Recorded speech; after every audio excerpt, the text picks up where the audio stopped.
శ్రోతలకు స్వాగతం. ఈరోజు వినిపించబోతున్న పూర్తి నవల రామలక్ష్మి గారు రచించిన చిన్న వదిన. ఇంకా పూర్తిగా తెలివి రావడం లేదు. కళ్ళు తెరిచిన మూతలు పడిపోతున్నాయి. కళ్ళు కన్నె పొరలోంచి కనిపిస్తున్నాయి. కిటికీలోంచి కనిపిస్తున్న మందార చెట్టుకేసి చూస్తూ తెలివి తెచ్చుకోవాలని ప్రయత్నిస్తోంది శ్యామల. ఎర్రని మందార పువ్వులే అయినా ఆ వచ్చీరాని వెలుగులో నల్లనల్లగా కనిపిస్తున్నాయి.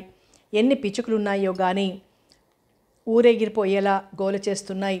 కాలేజీ వదిలేశాక అమ్మాయిలు కబులు చెప్పుకుంటున్నట్టుంది ఆ గోల వింటే. ఇంకా వెలుగు రాలేదు. అయితే పెరట్లో అమ్మ లేచి తిరుగుతున్న అలికిడి వినిపిస్తోంది. అమ్మ ఎవరికి నిద్రాభంగం కాకుండా పని చేసుకుంటున్నాను అనుకుంటుంది. వచ్చిన చిక్కే అది. నిశ్శబ్దంలో సముద్రపు హోరు హెచ్చినట్టు అమ్మ సణుగుడు నిద్రపోతున్న వాళ్ళకి వినిపిస్తూనే ఉంటుంది. లెక్క చేసిన వాళ్ళు లేచి కూర్చుంటారు. మిగిలిన వాళ్ళు విని విననట్టు ఊరుకుంటారు, ఒత్తిగిలి పడుకుంటారు. బద్ధకాన్ని వదుల్చుకుని మంచం మీద లేచి కూర్చుంది శ్యామల. మోకాళ్ల మీద గడ్డమాంచి కొంచెం కొంచెంగా విడుస్తున్న మందార పువ్వుల్ని చూస్తోంది. అమ్మ ఏ ముగ్గు డబ్బానో తన్నేసినట్టుంది. ఆ చప్పుడు నిశ్శబ్దంలో పిడుగుపాటులా వినవచ్చింది. చిన్నన్న లేచినట్టున్నాడు. ఏమిటా అమ్మా హడావిడి? అన్నయ్యకెవరూ పనులు చేసుకున్నా హడావిడిగా తోస్తుంది. జ్ఞాపకం వచ్చి నవ్వుకుంది శ్యామల. చిన్నన్న ఎంఏ పాస్ అయినట్టు నిన్నే తెలిసింది. నాన్నగారి సంతోషానికి అవధి లేదు. అమ్మ రాబోయే కోడల్ని గురించి పేకమేడలు కట్టేస్తుంది. చప్పుడు చేయకుండా లేచి తను పెరట్లోకి వెళ్ళింది శ్యామల. వెళ్ళి పెరటి అరుగు మీద స్తంభానికి ఆనుకొని బద్ధకం పోగొట్టుకోవాలని ప్రయత్నిస్తోంది. అమ్మ అన్నయ్య మాట్లాడుకుంటున్నారు. అమ్మ అన్నీ ఎంత సీరియస్గా తీసుకుంటుందో అన్నయ్య అన్నీ అంత లైట్గా కొట్టిపారేస్తాడు. వాళ్ళిద్దరూ మాట్లాడుకుంటుంటే వినడానికి గమ్మత్తుగా ఉంటుంది. వాళ్ళకి ఒకళ్ళ మీద ఒకరికి ఎంత ఆపేక్షో అంతర్లీనంగా కనిపిస్తూనే ఉంటుంది. నువ్వెప్పుడు లేచావురా? అలికిడే లేదు. అరగంట అయి ఇక్కడే వేపపుల్ల నములుతూ కూర్చున్నానమ్మా, నువ్వు చూస్తేగా అంటున్నాడు చిన్నన్న. ఇంతకీ ఏమిటి హడావుడి అని నవ్వుతూ తన మామూలు ప్రశ్న వేశాడు. ఆ ప్రశ్న వింటే చాలు అమ్మ బుసలు కొడుతుంది. అసలు ఆవిడని రెచ్చగొట్టడానికే అలా అంటూ ఉంటాడు చిన్నన్న. అదేమిట్రా నంగనాచులు అడుగుతావు? నిన్న పరీక్ష పాస్ అయ్యావా? ఇవాళ మధ్యాహ్నానికల్లా ఆ కపిలివాయి వాళ్ళ పిల్లను చూసి పెడతావు కదరా, తలకి నీళ్ళైనా పోసుకోవట్రా అని సాగదీసింది అమ్మ. అమ్మ ఎప్పుడూ అంతే, ప్రశ్న వేసుకుంటుంది, సమాధానం తనే చెప్పుకుంటుంది. అమ్మ అంత తీవ్రంగా చెప్తుంటే చిన్నన్న నవ్వేసి, భలే దానివమ్మా, నేను రోజు చేసేదేమిటి అన్నాడు. హవ్వా, అదో తలంటా? నీళ్ల పొయ్యి రాజేద్దామని అగ్గిపెట్టె కోసం వెళ్ళి ముగ్గు డబ్బా తిరగతోశాను అని నొచ్చుకుంది అమ్మ. ఈ హడావిడికి ఈ పాటికి ఇంట్లో అంతా లేచే ఉంటారులే, నువ్వు ముందు కాఫీ నీళ్లు పెట్టు అన్నాడు చిన్నన్న.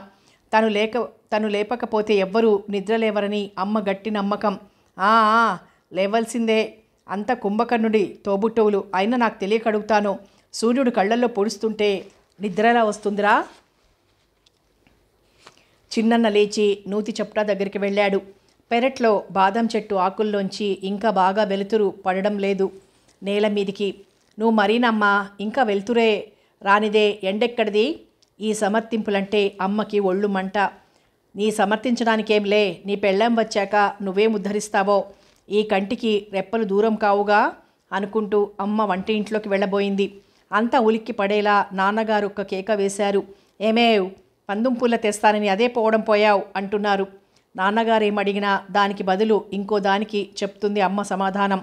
పందుం పుల్ల సంగతి అడుగుతుంటే నేనేం కునుకు తీస్తున్నానా ఏమిటి, కుర్రాడు పెళ్లి చూపులకు వెడతాడు కదా అని అమ్మ ఇంకా అంటూ ఉండగానే, సరి అంతా వీధి గుమ్మం దాకా వినబడుతూనే ఉంది, ఓ పుల్ల ఇలా పడై అన్నారు నాన్నగారు. గోడ మీద నెమ్మదిగా పాకుతున్న బొద్దింకని, దాన్ని పట్టాలని నెమ్మదిగా బహునేర్పుగా వెనకనే వెడుతున్న బల్లిని చూస్తూ కూర్చుంది శ్యామల. ఈ మాటలన్నీ నాటకంలోలాగా వినిపిస్తూనే ఉన్నాయి. అమ్మా నాన్నల ధోరణికి నవ్వొచ్చింది శ్యామలకి. ఇద్దరికిద్దరు పరమ ఛాందసులు. పోనీ ఇద్దరు ఛాందసులే కదా, ఒక్క తాటి మీద నడుస్తారా అంటే అబ్బే అదీ లేదు. నాన్నగారేం చెప్పినా ఓ అరగంట సాధిస్తే గాని దాన్ని అమ్మ ఒప్పుకోదు. పోనీ అని నాన్నగారు సర్దుకుపోరు. వీళ్ల మాటల్ని పెద్దన్న ఓలా అర్థం చేసుకుంటాడు, చిన్నన్న నవ్వుతూ కొట్టిపారేస్తాడు. ఇద్దరి ధోరణి నచ్చదు అమ్మకి. అసలు అమ్మకి ఎవరి ధోరణి నచ్చదు, అంతా తనలాగే ఆలోచించాలి అనుకుంటుంది. తీరా అలా ఆలోచించిన అది వాళ్ళు ఆలోచించింది కనుక చస్తే ఒప్పుకోదు. అంత వింత ధోరణి అమ్మది. నాన్నగారికి ఏం చెప్పలేక అప్పుడే పనిలోకొస్తున్న సుబ్బి మీద విరుచుకుపడిందమ్మ. ఇంత ఆలస్యంగానంటే వస్తావో అని. అది ఆలస్యం కాలేదమ్మగారు అంటే కోపం వస్తుంది. తొందరగా చేసేస్తానమ్మగారు అంటే అఘోరించలేకపోయావు. నీ పనితనం నా దగ్గర చెప్పు అంటుంది. అందుకే మాట్లాడకుండా పని చేసుకుపోవడం అలవాటు చేసుకుంది సుబ్బి. అప్పుడే లోపలికి వెడదామని తిరిగిన చిన్నన్న కళ్ళు శ్యామల మీద పడ్డాయి. చిన్ని తనే లేచింది. ఈ రోజేదో విపరీతం తప్పదు అని వేళాకోళం చేశాడు. బల్లి మీద నుంచి దృష్టి మరలించి ఇంకా నిద్రమత్తు వదలని గొంతుతో, ఇంక నిద్రలా పడుతుంది చిన్నన్న. అమ్మ గోల, కిటికీ రెక్క మీద కాకి గోల, మందారు చెట్టు మీద పిచ్చికెల గోల, ఇవి చాలవని పక్క గదిలో ఉదయాన్నే ఎందుకో పిల్లల్ని బాదుతోంది పెద్దొదిన అని నిట్టూర్చింది శ్యామల. పాపం ఎన్ని ఈతి బాధలు. అందుకే లేకుంటే 9 దాకా నిద్రోయేదానివే అని ఎదురు అరుగు మీద చతికిలబడ్డాడు చిన్నన్న. ఇవాళిదంతా కుదరదని నీకేం తెలియదేమిటి? మహా నేనే కదా పెళ్లి కొడుకోనని గొప్ప అని మూతి 3 వంకరలు తిప్పుకుంది శ్యామల. చిన్ని, పెద్ద వదినకు బదులు నువ్వు రావే నాతో బతిమాలుతున్నట్టు అడిగాడు చిన్నన్న. శ్యామలకి ఈ భయం చూసి నవ్వొచ్చింది. ఏం, ఎందుకింత భయం బాబు అంది. నువ్వొస్తే చక్కగా మాట్లాడించి చూడొచ్చు. మనకి కలుస్తుందో లేదో అప్పుడే తేలిపోతుంది. నువ్వే రావే అంటున్నాడు చిన్నన్న. మరైతే నీ పెళ్ళికి నాకు రాళ్ళగాజులు చేయిస్తావా? బేరం మొదలుపెట్టింది శ్యామల. బంగారం మాట ఎత్తకూడదు అన్నాడతను. పోనీ దానికి బదులు ఖరీదైన 3 చీరలు కొనిపెడతావా? సరేనని తల ఊపాడు చిన్నన్న. ఇప్పుడు సరే అని మాట తప్పితే ఊరుకోను అని హెచ్చరించింది శ్యామల. అందుకు సరే అని తల ఊపేసరికి ఆశ్చర్యం వేసింది శ్యామలకి. అసలు చిన్నన్న పేచీకోరు. కాళ్ళకు వేస్తే మెడకి, మెడకు వేస్తే కాళ్ళకి వేస్తూనే ఉంటాడు. ఏం ఇవాళ ఇంత నీరసం ఆవహించింది అని పరామర్శించింది. ఇంకా కాఫీ తాగలేదు కదూ అని సమర్థించుకున్నాడు చిన్నన్న. అదా సంగతి, నేను అందుకే కాబోలు దద్దమ్మలాగా చీరలు అడిగేశాను పుట్టుక్కున, ఉండొస్తా అని వంటింట్లోకి దారితీసింది శ్యామల. శ్యామల నల్లనిది, చలాకీగా ఉంటుంది. చిన్నన్నంటే ప్రాణం. నాన్నగారిని పెద్దన్నని చూస్తే చాలు భయం. అమ్మ దగ్గర ఏడ్చినా తనకు కావలసింది సాధిస్తుంది. ఆ చుట్టుపక్కల పెద్దవదిన ఉంటే చాలు మాయమైపోతుంది. శ్యామల పైకెంత చలాకీగా ఉంటుందో అంత లోతైన మనిషి. పై ప్రశాంతి లోపల ఎంత కల్లోలం ఉందో ఈ ఇంట్లో ఎప్పుడో గ్రహించింది. కానీ ఏం చేస్తుంది? అమ్మకి పెద్దవదినికి ఒక్క క్షణం పడదు. వదిన్ని వెనకేసుకొచ్చి అమ్మని కసురుకుంటాడు పెద్దన్న. అది చూస్తే మంట శ్యామలకి. ఈ మొగాళ్ళు కలుగజేసుకోకుండా ఊరుకోరేం అనుకుంటుంది. కానీ ఎలా చెప్తుంది? పళ్ళు తోముకొని 2 చేతులతోనూ 2 కాఫీ గ్లాసులు పట్టుకుని చిన్నన్న దగ్గరికి వచ్చేసరికి అక్కడ నడుం మీద చేతులు వేసుకుని ఏదో మాట్లాడుతూ కనిపించింది పెద్దవదిన. అలాగే నిలబడిపోయింది శ్యామల. ఏం మరిది, అన్నా చెల్లి చూస్తే చాలు పిల్లని అనుకుంటున్నారా? నే వస్తేనే అంటూ నిలదీసి అడుగుతోంది. అంటే చిన్నన్న మాటలు విందన్నమాట. ఆవిడ కదో అలవాటు. మనిషి కనబడకుండా నిలబడి అందరూ ఏం మాట్లాడుకుంటున్నారో వింటూ ఉంటుంది. అది కాదు వదినా, అమ్మ పెద్దది కదా, ఇల్లు ఒక్కతే చూసుకోలేదు. నువ్వు ఇంట్లో ఉంటే నేను చిన్ని నాన్నగారు పెడితే చాలదా అని నసుగుతున్నాడు చిన్నన్న. ఎక్కడైనా నోరు కట్టుబడితే చిన్నన్నకిక్కడే అని నవ్వుకుంది శ్యామల. అయినా ఇష్టం లేకుంటే ముఖం మీదే చెప్పొచ్చుగా నువ్వొద్దని. అబ్బబ్బా, నువ్వు ప్రతీదీ పెడర్థం తీస్తావు వదినా. నీతో వచ్చిన చిక్కే అది. నీకు నచ్చకపోతే ఆ వచ్చే అమ్మాయి ఇంట్లో ఎలా ఉంటుందో వదినా? వదిన పొగిడితే ఉబ్బిపోయే రకం కాదు. మనం ఆవిడ పక్షం మాట్లాడుతున్న కొద్దీ తను నింద మోపడం పెంచుతుంది.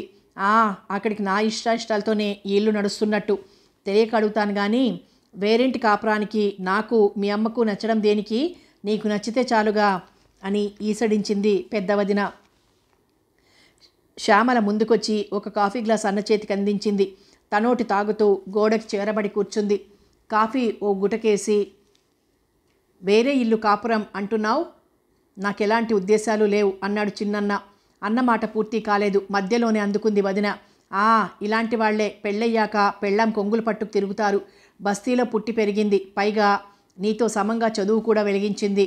ఇక ఇలా కలిసి ఉండనిస్తుందా అంది. అమ్మాయి అలాంటిదని అనుమానం ఉంటే మనం వెళ్ళి చూడనే వద్దు అనేసి కాఫీ గ్లాస్ కింద పెట్టేశాడు చిన్నన్న. మనం అంటున్నావు? నువ్వు కానీ కట్టుకోబోయేది మేం కాదుగా.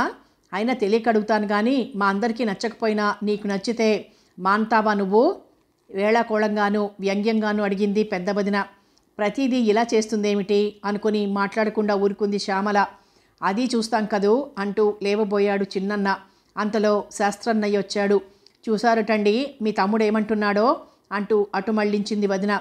అప్పుడే తెల్లారిందటే ఫిర్యాదులకి. ఒరే శర్మ, నువ్వు మీ వదినతో వాదించడం పెట్టుకోకు. ఇంత కొమ్ములు తిరిగిన లాయర్ని నేనే గెలవలేకుండా ఉన్నాను. నువ్వుట్టి డిగ్రీ గాడివి, నువ్వేం చేయగలవు అని నవ్వుతూ, ఒసే శ్యామల, ఓ గ్లాస్ కాఫీ తావే అని పురమాయించాడు. అది కాదన్నయ్యా అనేదో చెప్పబోయాడు చిన్నన్న. నీ వాదన సబబు కాదనడం లేదు, కానీ ఆడదాంతో వాదనకి దిగకు అంటున్నాన్రా అన్నాడాయన. లోపల నుంచి అమ్మ ఒక్క కేక వేసింది, తలంటుకునేందుకు సిద్ధం కమ్మని. లేరా త్వరగా తెములు, మళ్ళీ 10:43 కల్లా నువ్వు గడప దాటాలి, లేకుంటే నాన్నగారు ఇబ్బంది పడిపోతారు. 8 అయిపోయింది అన్నాడు పెద్దన్న. శ్యామలిచ్చిన కాఫీ అందుకుంటూ, లేదన్నయ్యా ఇంకా 7 దాటనే లేదు అన్నాడు నవ్వుతూ చిన్నన్న. పెద్దన్న కూడా నవ్వేశాడు. మరి శ్యామల లేస్తే 8 దాటి ఉంటుందనుకున్నాన్రా అన్నాడు. శ్యామలకి ఉడుకుమొత్తనం వచ్చింది. మీరు తెల్లారుజామున లేచి ఏం చేస్తున్నారేమిటి అంది. ఆ మాట వినిపించుకోలేదు పెద్దన్న. చూడు చిన్ని, నాకు స్నానానికి అన్ని సిద్ధం చేయి, మీ వదిన 1వ వాయి వడ్డించింది పిల్లలకి అన్నాడు. చిన్నన్న తలంటికి వెళ్ళిపోయాడు. కాఫీ తాగేసి పెద్దన్నయ్య కాగితాల్లో తలదూర్చేశాడు నిప్పుకోడిలాగా. అద్దం ముందు అన్నీ సర్దుతూ ఆలోచనలో పడింది శ్యామల. బాగా చదువుకున్న అమ్మాయి ఈ ఇంటికి కోడలుగా వస్తే వాతావరణం ఎలా ఉంటుందో ఊహించి చూసింది. తీరా పిల్ల నచ్చలేదంటాడేమో చిన్నన్న. చచా అలా అనడు. ఎంత వేళాకోళం చేసినా ఆడపిల్లలంటే గౌరవం కూడా ఉంది చిన్నన్నకి. అందుకేగా తనంటే అంత అభిమానం. యథాలాపంగా తన ప్రతిబింబాన్ని అద్దంలో తీక్షణంగా చూసుకుంది శ్యామల. తను నల్లనిది, అందుకే ఎంతకీ సంబంధాలు కుదరడం లేదంటుంది అమ్మ. అవును, తన చెవులు కొంచెం ఎత్తుగా ఉంటాయి, అవి జుట్టులో కనిపించవు, అయినా అమ్మ కళ్ళకు అవే కనిపిస్తాయి. నీకెలా అవుతుందోనమ్మా పెళ్ళి అంటుంది. ఇలా అంటే ఎదుటి వ్యక్తి ఎలా బాధపడుతుందో అమ్మకి అస్సలు తెలియదు. తెలియకుండా ఎంత కోత పెడతారు ఒకప్పుడు. నల్లనిదైతే మటుకు ఎంతో కళగా ఉంటుంది తన ముఖం అనుకుని గర్వంగా అద్దంలో చూసి నవ్వుకుంది శ్యామల.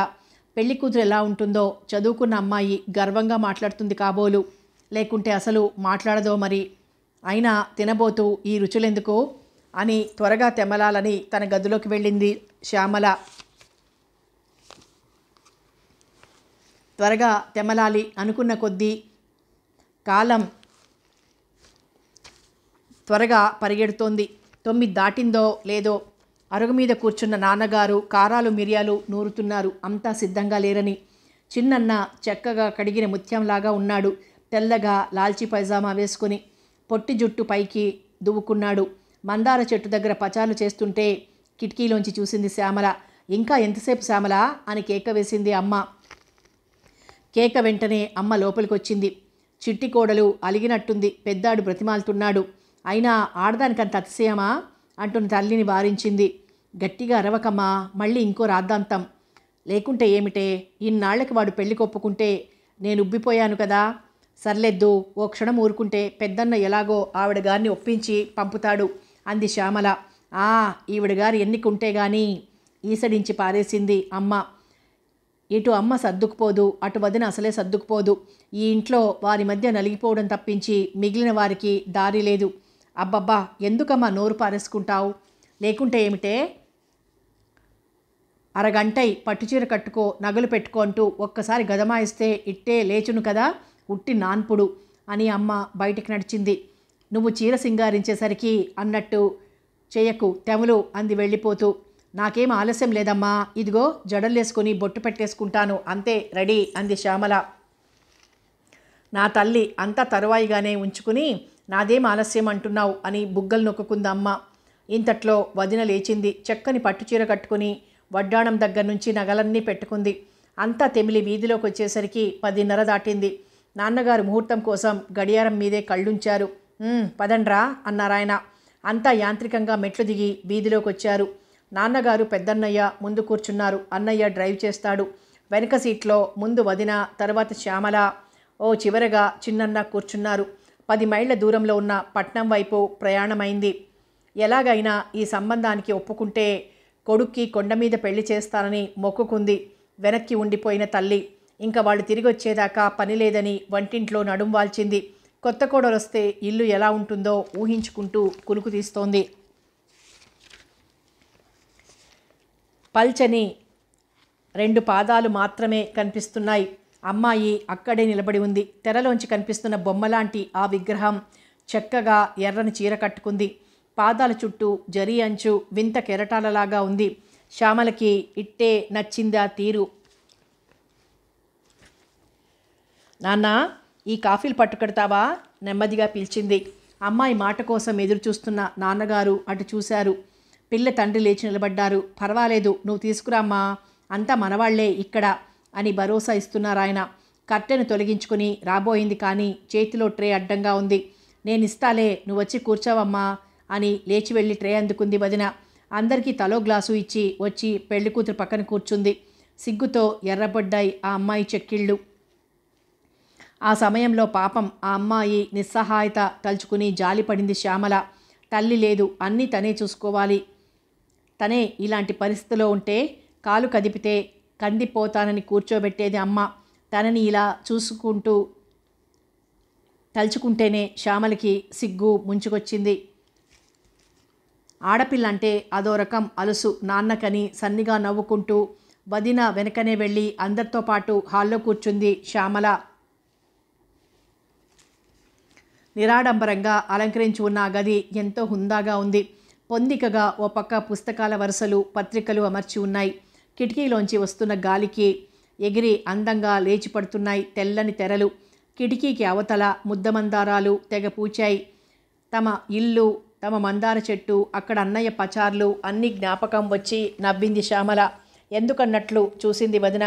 వదిన, ఇక్కడ మందార చెట్టు చూసావా ఎలా పూసిందో? చిన్నన్న సన్నగా నవ్వాడు. లేకుంటే ఒక్క మనింట్లోనే ఉంటాయనుకున్నావా అని వేళకోళం చేశాడు. నాన్నగారు పెళ్లి కూతురు తండ్రితో లోకాభిరామాయణం మాట్లాడుతున్నారు. ఆ తండ్రి కళ్ళు అస్తమానం లోపలి గుమ్మం వైపు తిరిగి చూస్తూనే ఉన్నాయి. శ్యామల కూడా అటు చూసింది. గుమ్మానికి చక్కని తెర నిండుగా కుచ్చెళ్లతో గాలికి కదలాడుతోంది. నేల మీద పొరలాడకుండా కొంచెం ఎత్తుగా ఉంది.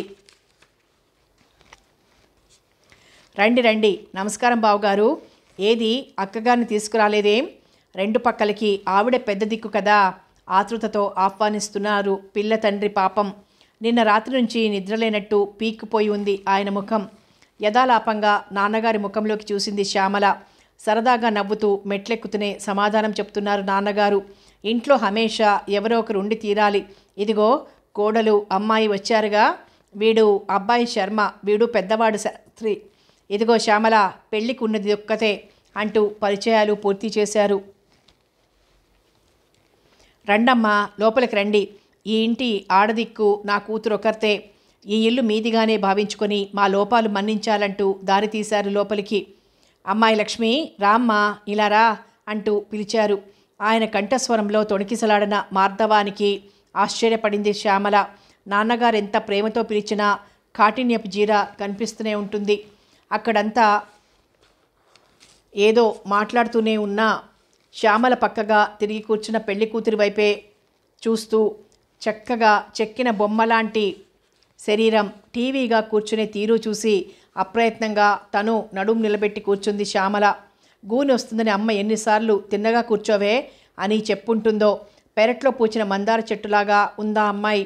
ఎర్రని నేత చీర, చక్కని రవిక, మెళ్ళో ఎర్రరాళ్ల నెక్లెసు, చెవులకు అందమైన లతలాంటి దుద్దులు, కాటుక దిద్దిన కళ్ళు సోగగా ఉన్నాయి.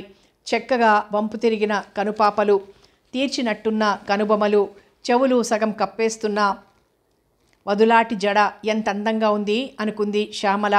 చిన్నన్న కేసి చూసింది. అప్పటిదాకా శ్యామలనే చూస్తున్నట్టున్నాడు చిన్నన్న. చూసి చూడగానే సిగ్గేసి తల వంచేసుకుంది శ్యామల. వదిన వర్షంలా ప్రశ్నలు కురిపిస్తూనే ఉంది పెళ్లికూతురు తండ్రి మీద. అప్పుడప్పుడు పెళ్లికూతురునేమిటో అడుగుతోంది. విని వినిపించకుండా సమాధానం చెప్పి తల ఊపి ఊరుకుంటోందా అమ్మాయి. చదువుకున్న దానివి అంత సిగ్గేమిటి వదిన అంటోంది. అమ్మా లక్ష్మి, వీరి కాళ్లకు నమస్కరించు. పెద్దలు, పెండ్లి కుమారుని తండ్రిగారమ్మ వీరు అన్నారాయన. లక్ష్మి చక్కగా పేరు కూడా మనిషికి తగ్గట్టుంది అనుకుంది శ్యామల. చక్కగా వంగి నాన్నగారి కాళ్లకు నమస్కరిస్తున్న లక్ష్మిని చూసి ఈమె వదినగా వస్తే చాలు అని మురిసిపోయింది. పొడుగాటి వేళ్ల గోళ్లను అందంగా కత్తిరించి రంగు వేసుకుంది లక్ష్మి. నమస్కరిస్తుంటే గోళ్ల రంగు మీద నీరెండపడి పగడాల్లాగా మెరిశాయి.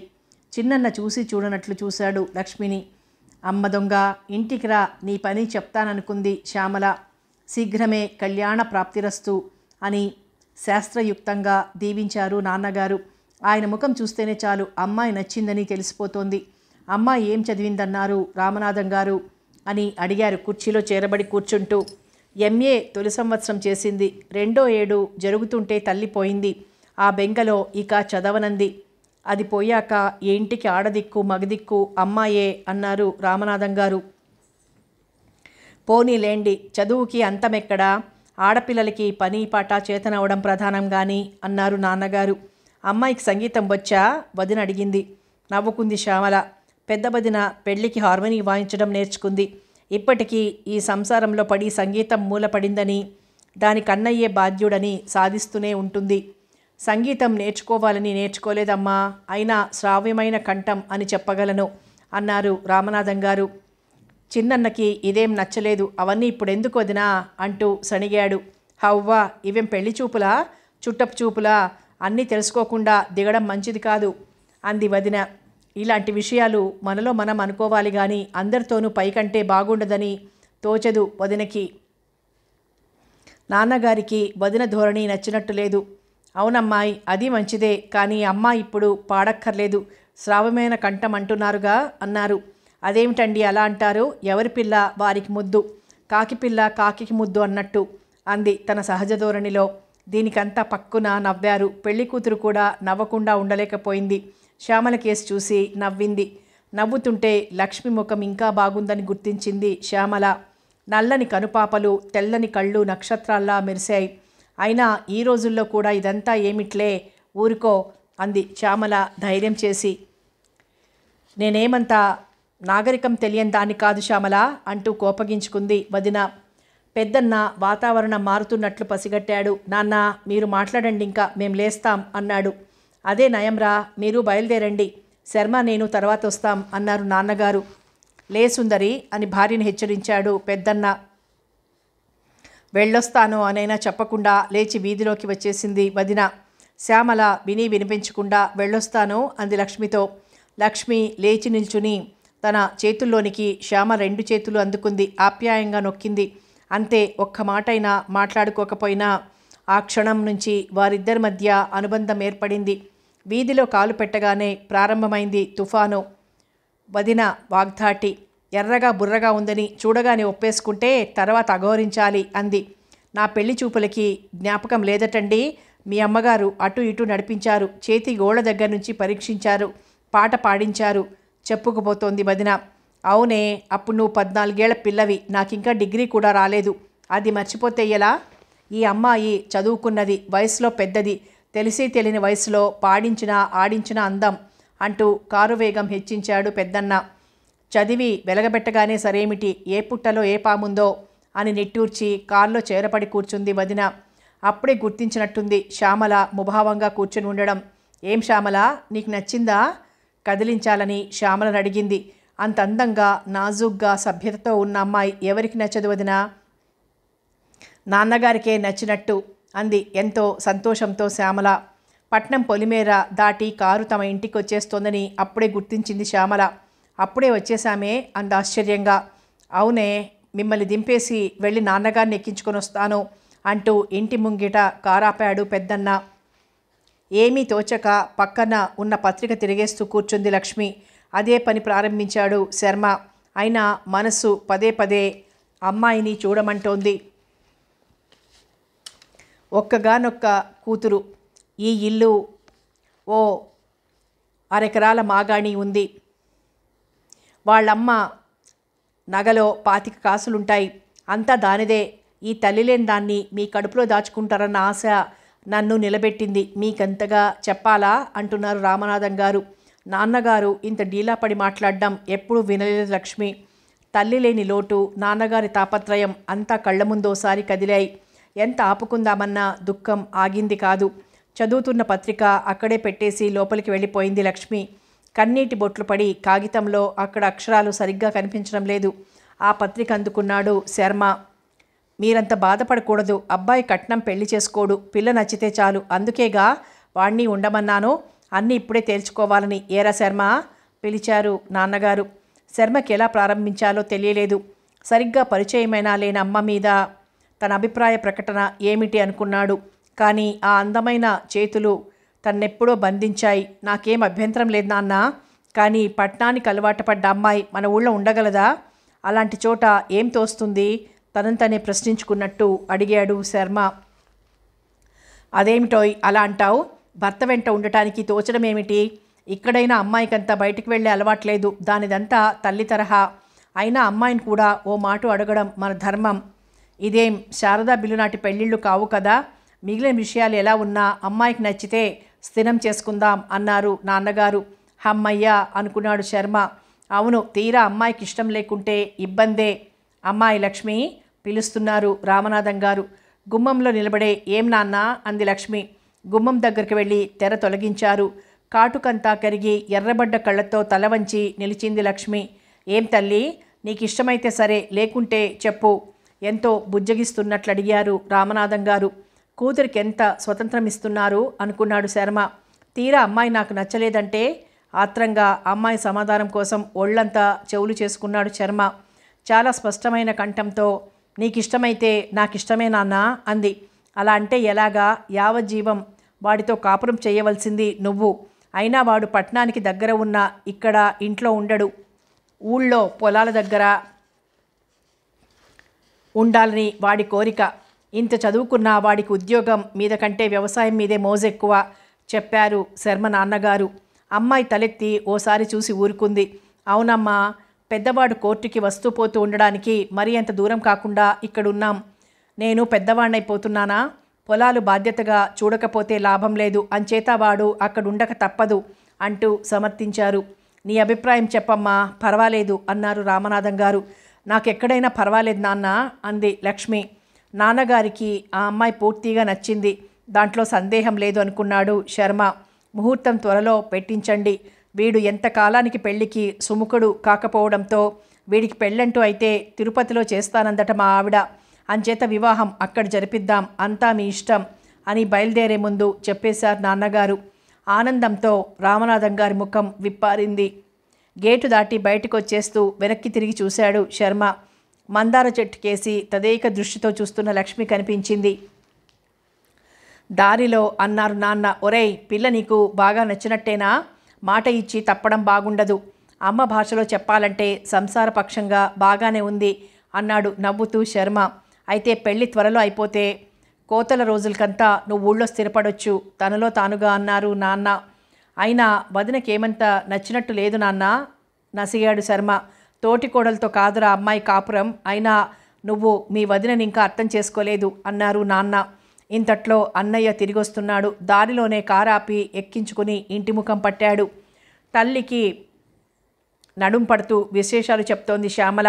అబ్బా, చూసినట్టే వర్ణించావే అని ఉబ్బిపోయింది అమ్మ. అయితే అమ్మాయి వదినకి నచ్చలేదటగా శ్యామల అడిగింది. లేదమ్మా, అంతేకాదు బస్తి చదువులు చదివింది, ఇలా ఏకంగా ఉండనిస్తుందా అని పొద్దుటే అంది. అయితే వింటూ అన్నయ్య ఊరుకున్నాడా? లేకుంటే ఏం చేస్తాడేమిటి? బల్లగుద్ది వాదించడానికి అదేం కోర్టు అనుకున్నావా? నవ్వేసింది శ్యామల. ఎంత ఇంపైన కోడలొస్తే మటుకు అత్త ముందు అలా ముంగిలా అయిపోతుంది, అదేం కర్మో అనుకుంది అమ్మ. అమ్మకేం తెలుసు అనుకుంది శ్యామల. సడే, ఇంక నీ దగ్గర కూడా ధర్మపన్నాలు నేర్చుకోవాలి నేను అంటూ అమ్మ మాట లెక్క చేయకుండా తను చెప్పదలుచుకున్నది చెప్పాలని ప్రయత్నిస్తోంది శ్యామల. ఎంత ఇష్టం లేకున్నా పడకపోయినా సర్దుకుపోవాలి. అలా అస్తమానం సణుగుతూ ఉంటే ఇంకెప్పటికీ తెమిలేది అన్న శ్యామల మాట ఆవిడకంత కోపం వచ్చింది. గుడ్డొచ్చి పిల్లని వెక్కిరించినట్లు నువ్వు నాకు చెప్పాలా అంది. సడే, నీ దగ్గర కూడా ధర్మపన్నాలు నేర్చుకోవాలి అంటూ విసుక్కుంది. అది కాదమ్మా, కామెర్ల రోగికి లోకమంతా పచ్చగా కనిపిస్తుందట. నువ్వు అలా మండిపడిపోతూ చూస్తావు అందరినీ, అందుకే నీకందరూ అలా కనిపిస్తారు, తెలిసిందా అంటూ ఉండగానే చిన్నన్న ఏమిటి అంటూ లోపలికొచ్చాడు. ఏమిటి తల్లి కూతుళ్ళిద్దరూ తంత్రాలు ఆలోచిస్తున్నారు? అమ్మ పక్కనే కూర్చుంటూ అడిగాడు చిన్నన్న. అన్నయ్య మాట వినిపించుకోలేదమ్మ. హవ్వా, ఏం రాలుగాయలా తయారవుతున్నావే అని బుగ్గలు నొక్కుకుంది. ఒరే శర్మ, ఇంత పొద్దుపోయేదాకా ఏం తిరుగుళ్ళురా, నాకు తెలియక అడుగుతాను కానీ అందమ్మ. చిన్నన్న నవ్వేస్తూ, నీకు తెలిసే అడుగుతావు, పైగా ఆ మాట ఒకటి. అయినా ఇప్పుడేమంత ఆలస్యమైందని? ఇంకా 9 అయింది అంటే అంతే మరి. చెద్ది తిన్నమ్మ మొగడాకలి ఎరగదట, బాగా హోటల్ తిళ్ళు తిని అంటూ అమ్మ ఊహ ఎటు తిరిగిందో ధోరణే మార్చేసింది. ఏరా, నీకు పిల్ల నచ్చిందా? బాగా తెల్లగా ఉందటగా, మీ నాన్నగారు అన్ని విషయాలు మాట్లాడేశారటగా అని అడిగింది. అదంతా ఇప్పుడు కాదు, నువ్వు లేచి త్వరగా అన్నం పెట్టేయి, మేం స్నేహితులం సినిమాకి వెడుతున్నాం. అమ్మని హడావిడి పెట్టాడు చిన్నన్న. డబ్బుకి డబ్బు పోయి నిద్రకు నిద్ర పోయి ఎందుకొచ్చినా రాత్రి సినిమారా అని సాధిస్తూనే అమ్మ లేచి వంటింట్లోకి నడిచింది.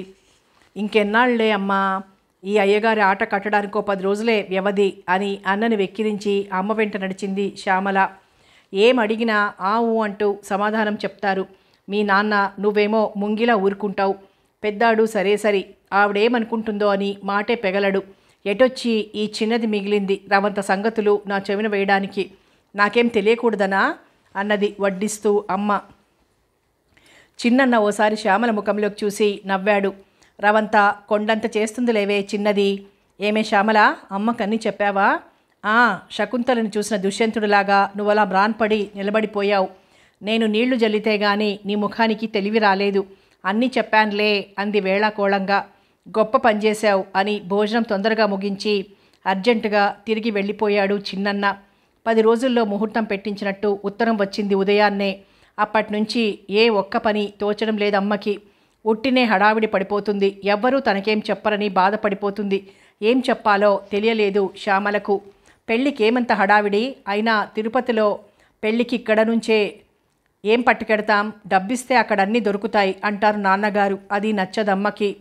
ఉప్పు దగ్గర నుంచి ఇక్కడి నుంచి తీసుకువెళ్ళాలి అంటుంది.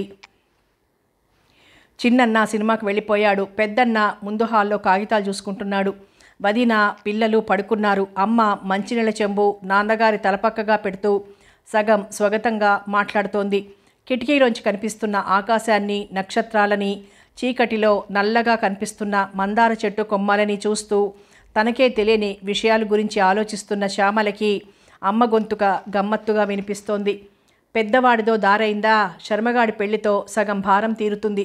ఇక శ్యామలమ్మ పెళ్ళి, అది శర్మ చూస్తాడు. దాని బెంగ లేదు నాకు. ఇక తర్వాత అంటావా, కృష్ణారామ అనుకుంటే చాలు, కాలం వెళ్ళిపోదటే పిచ్చిదానా. ఇంతట్లోకి ఈ పట్టింపులు పంతాలు ఎందుకు? ఎంతో సౌమ్యంగా ఉన్న నాన్నగారి కంఠస్వరానికి ఉలిక్కిపడింది శ్యామల. అమ్మతో అంత మృదువుగా నాన్నగారు మాట్లాడడం ఎప్పుడూ వినలేదు శ్యామల. మీకేం మగమహారాజులు అనడానికి పడడానికి మీకే చెల్లుతుంది. మీకు చెల్లింది మాకు చెల్లుతుందా? ఎందుకు చెల్లదు? నవ్వుతూ అడుగుతున్నారు నాన్నగారు. అమ్మకలా సన్నగా వేళాకోళం చేసినా కోపం వచ్చి ఉడుక్కుంటుంది. అది జ్ఞాపకం వచ్చి నవ్వుకుంది శ్యామల. ఎందుకా? మేము ఆడవాళ్ళం కాబట్టి మాట అంటే మాకు గుండెల్లో గుచ్చుకుంటుంది. మర్చిపో అంటే చాలా నిలదీసిందమ్మ. నాన్నగారి ఓర్పు అయిపోయినట్టుంది. అయితే ఇంతకీ ఏం చేయమంటావు? కుర్రాడికి పిల్ల నచ్చింది, లక్షణమైన పిల్ల. అలాంటి కోడలు దొరకడం నీ అదృష్టం అనుకో కసిరినట్టన్నారు నాన్నగారు. నాన్నగారి మాట పూర్తయిందో లేదో, ఓ అదృష్టం ఇలా పండిందా అంది అమ్మ. చిన్నన్న తత్వం జ్ఞాపకం వచ్చినట్టుంది. అయినా పిల్ల మీకందరికీ నచ్చింది కదా. చిన్నాడు పెద్దాడు లాంటి వాడేం కాదు, చక్కగా అమ్మాయిని దారిలో పెట్టుకుంటాడు అంది. అదే నోరు పారేసుకోవడం, దానివల్ల ప్రయోజనం ఏమిటి చెప్పు? కోరి గొప్పింటి పిల్ల కావాలని చేసుకున్నాడు. నీకు గొప్పింటి కోడలే కావాల్సి వచ్చిందప్పుడు. వాడు ఇల్లరికం వెళ్ళిపోయినా నాకు ఆశ్చర్యం లేదు. నాకు లేని బాధ నీకెందుకు? పెద్దాళ్ళయ్యాక నీ మాటలు వినలేదు అనుకోవడం బాగుండదు, వినడం అంతకంటే బాగుండదు. పోయి పడుకో.